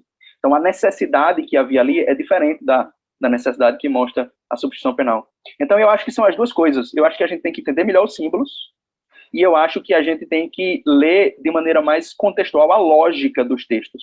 Porque é muito fácil a gente pegar os textos da Bíblia, pegar conceitos que estão neles e aplicar, destacar aquilo do contexto e encaixar numa doutrina. Né? Esse é o mal da teologia sistemática. A teologia sistemática faz isso o tempo todo. Você pega um texto, tira do contexto, apenas porque tem um conceito ali, uma ideia legal, e você encaixa na sua doutrina, sem prestar atenção como essa ideia está sendo usada no contexto. Então, qual é a conexão aqui que é feita? Né? Isso é aquilo que eu mostrei lá em Gálatas 3, quando se diz que ele se fez maldição por nós. Ele não se fez maldição por nós para que essa maldição que havia sobre nós fosse tirada. Ele se fez maldição por nós para que a bênção passasse aos gentios. Então, é a conexão que o texto faz. O texto não conecta.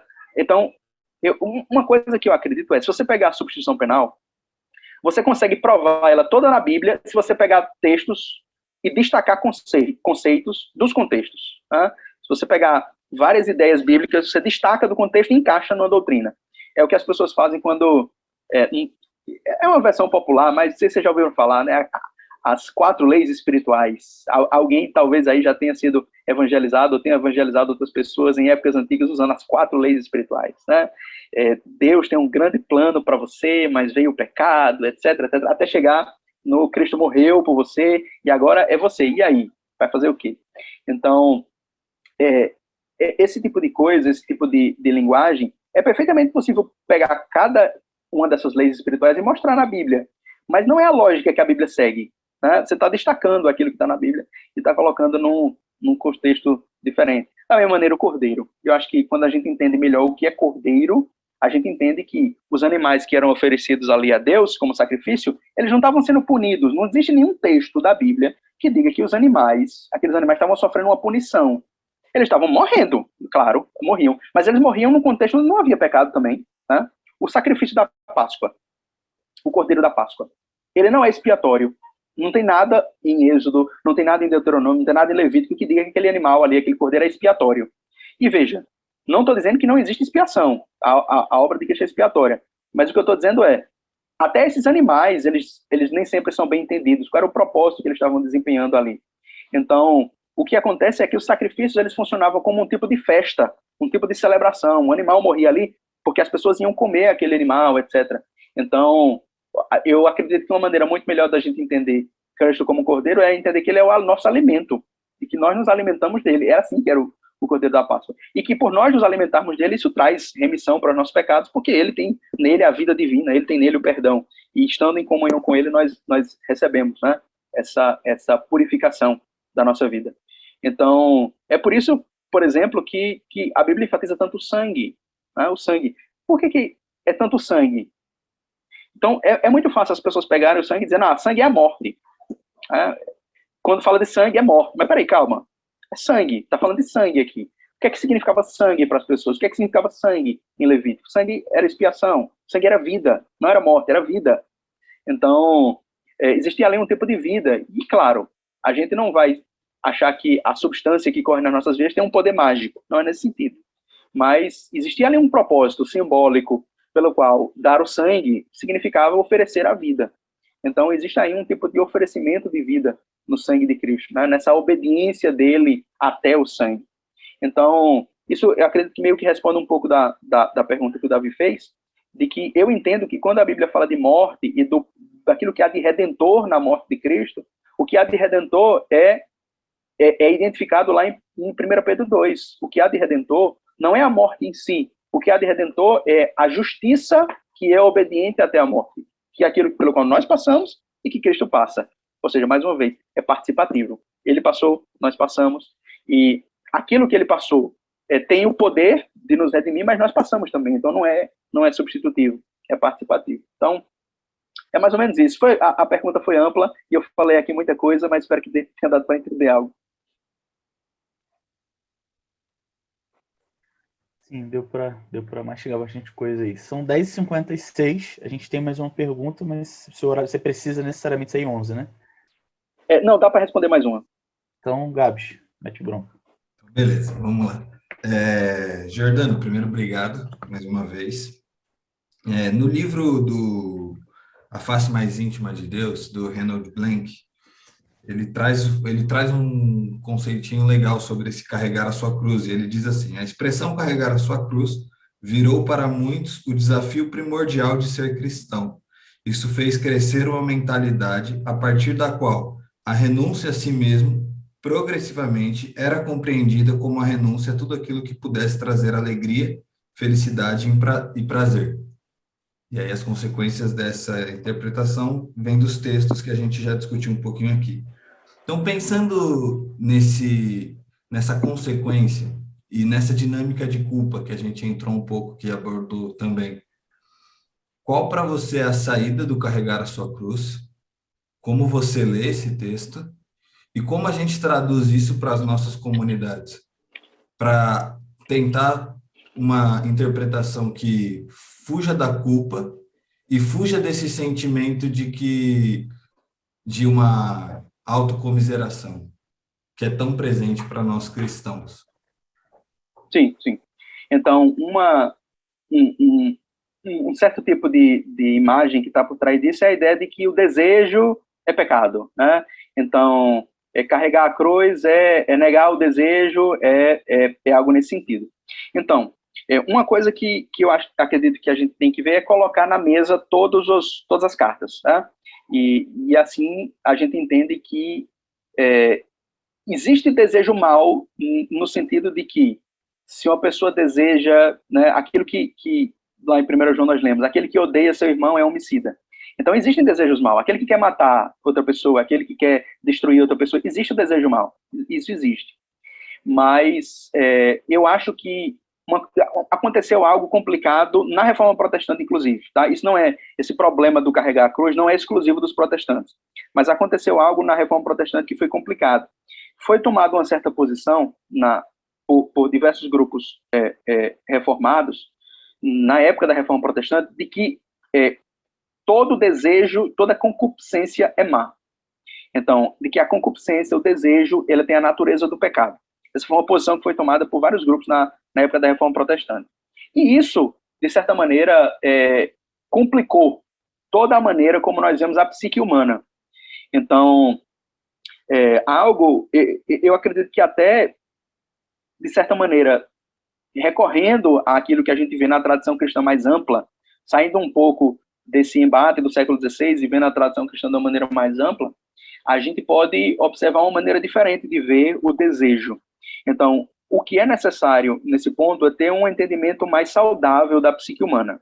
Esse entendimento mais saudável da psique humana, ele passa por um elemento que é uma apreciação do ser humano. E quando nós falamos por exemplo, quando eu explico, né, a expiação, eu acho que isso tem tudo a ver com esse tema da expiação. Quando eu explico a expiação, uma das críticas que algumas pessoas fazem à proposta que eu trago aquilo que você está fazendo faz com que o ser humano deixe de ser culpado e se torne vítima. Né? Se Cristo está querendo me libertar do diabo, então eu sou vítima. E esse tipo de reação é muito natural, porque o que as pessoas querem nesse sentido? Elas querem defender uma imagem de Deus na qual nós somos os culpados e que nós nunca somos vítimas. Mas a imagem que nós temos lá em Romanos 7, por exemplo, é a imagem que nós somos vítimas do pecado. É essa a imagem que está lá. Né? Você tem o pecado na carne, né, que nos vitima. Nós temos um desejo que é bom, nós entendemos a lei de Deus, nós entendemos esses valores, mas existe algo que nos impede, existe algo que nos trava de ter uma vida mais plena. Então, eu acho que nós precisamos entender que as pessoas são sim vítimas, de que as pessoas, e nesse sentido, de que o pecado como essa força é aquilo que deve ser combatido. Deus não está num combate contra nós, Deus está num combate contra aquilo que nos destrói. Então, quando a gente tem uma imagem melhor sobre Deus, isso dá o espaço para que a gente tenha uma imagem melhor sobre o ser humano. Então, em vez de tratar o ser humano como um lixo, né, em vez de ter uma imagem misantrópica do ser humano, e essa imagem como lixo, embora eu tenha conectado aqui com alguns problemas da Reforma Protestante, isso é muito mais antigo do que a Reforma Protestante, esse tratamento do ser humano como lixo.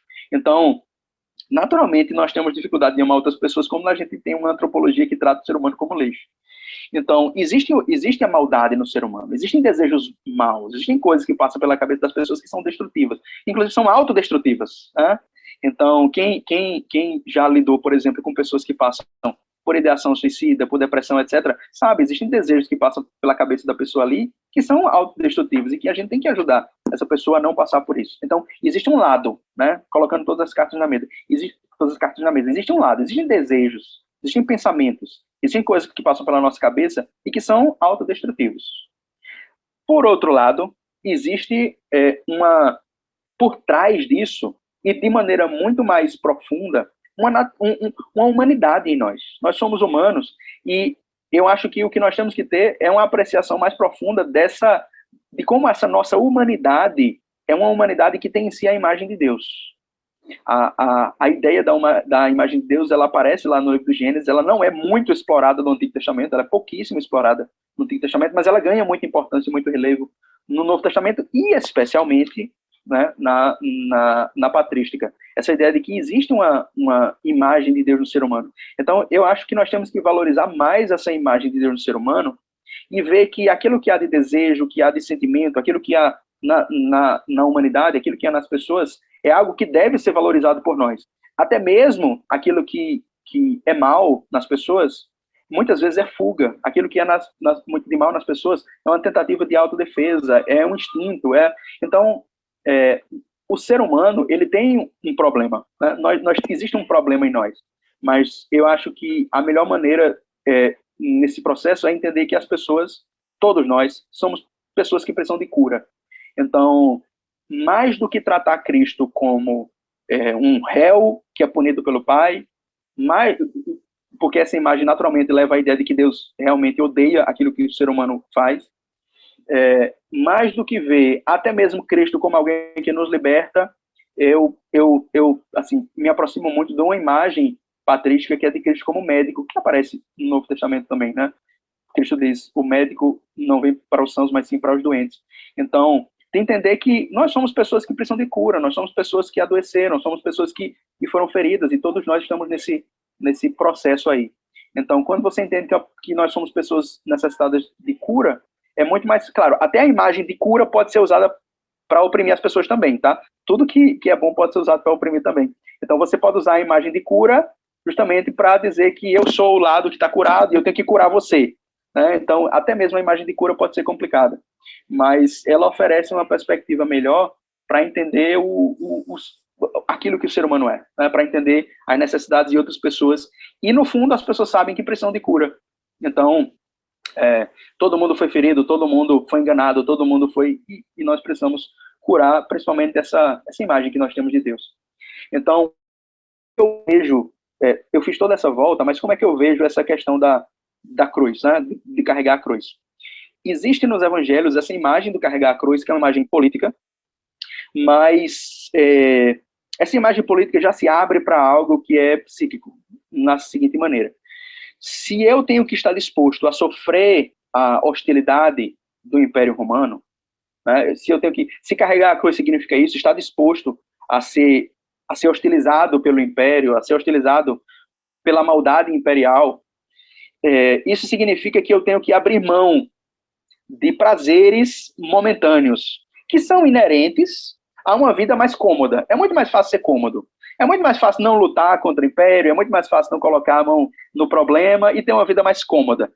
Então, nesse sentido, o próprio carregar a cruz, que é mencionado nos Evangelhos, ele foge um pouco daquilo que é mais cômodo para nós. Então, de certa maneira, o que Cristo diz ali é que nós devemos evitar aquilo que é mais cômodo. Nós temos que pensar naquilo que é melhor. Mas aquilo que é mais cômodo para nós, aquilo que... Vou dar um exemplo aqui. É muito mais cômodo nós ficarmos aferrados aos nossos privilégios. Então, eu tenho os meus privilégios, eu tenho isso que eu tenho que é melhor do que aquilo que outra pessoa tem, e para mim é mais cômodo ficar nessa situação, é mais cômodo isso para mim. Então, o próprio carregar a cruz mencionado por Cristo, ele tem uma crítica implícita ali a essa busca daquilo que é mais cômodo.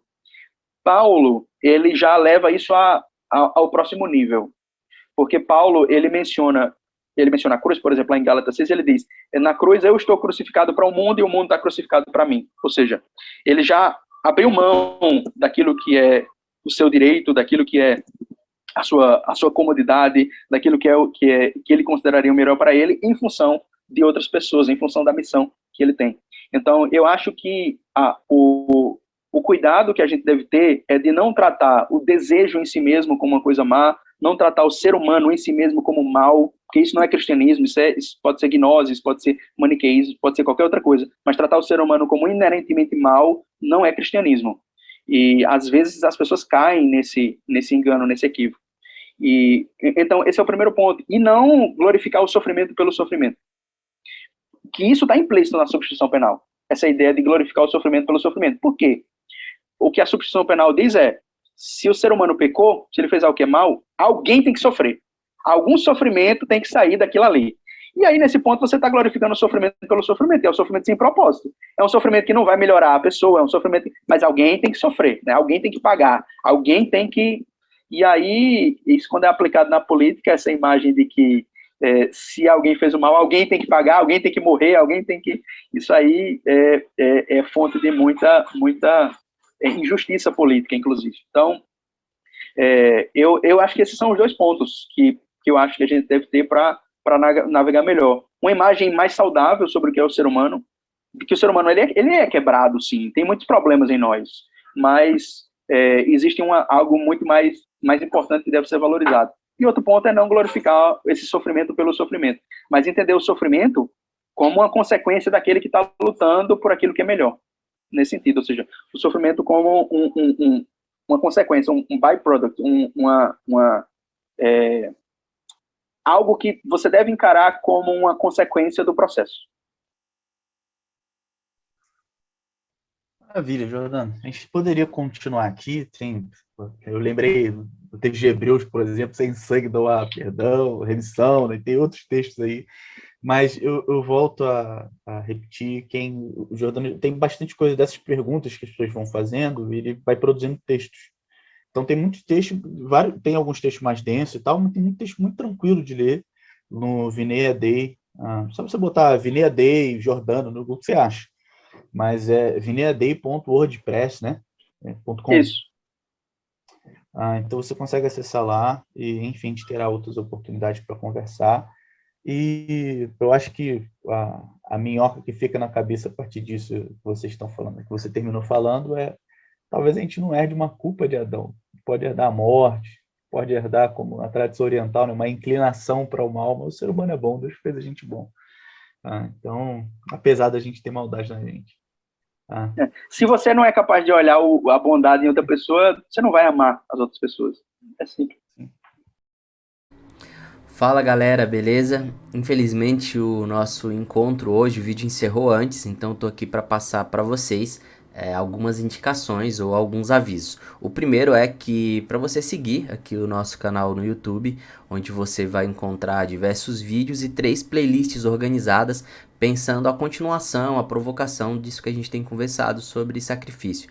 Então você tem aqui o evento inaugural, né, onde o primeiro evento presencial que a gente fez, e você vai ter falas do Caio, você vai ter falas da Priscila, do Jordano, do próprio dos Anjos, e a conversa que rolou a partir dessas falas.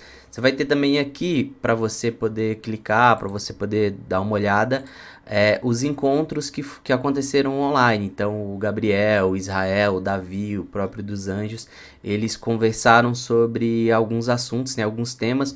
Você pode seguir essa playlist e além dessas duas... nas mãos dos homens. Ó, o Davi falando aí, ó. E além dessas duas playlists, você tem aqui o Pra Estudar. Olá, seja muito bem-vindo. O que é esse Pra Estudar? São vídeos, podcasts, entrevistas, provocações de gente que está colaborando com esse movimento do Ola, desse movimento de estudo sobre sacrifício. Então você pode continuar aqui. Tem vídeos em inglês, tem vídeos, desenhos para provocar, para pensar. E além disso tudo, você pode acompanhar também os encontros que estão rolando pelo podcast. Então, se você é uma pessoa que gosta de podcast, que gosta de estar dirigindo, gosta de estar fazendo qualquer outra atividade, ouvindo ali algum podcast, você pode estar ouvindo essas conversas, essas falas, pensando a respeito, e se inscreve aqui também. Além disso tudo, para você saber tudo que está rolando dos encontros, dos encontros online, dos encontros presenciais, de material que o pessoal está mandando, de organização desses estudos, desses textos, você também tem o e-mail, que você pode mandar uma mensagem pedindo para fazer parte da lista de transmissão, de que eles vão enviando as coisas. É a mortedeanselmo@gmail.com. Então manda um e-mail pra galera que eles vão te colocar lá na lista. E é isso. Eu tenho esses avisos aqui para dar. Fica por dentro, se inscreve aí, continua pesquisando, manda mensagem pra gente. Tamo junto. Até uma próxima, galera. Valeu.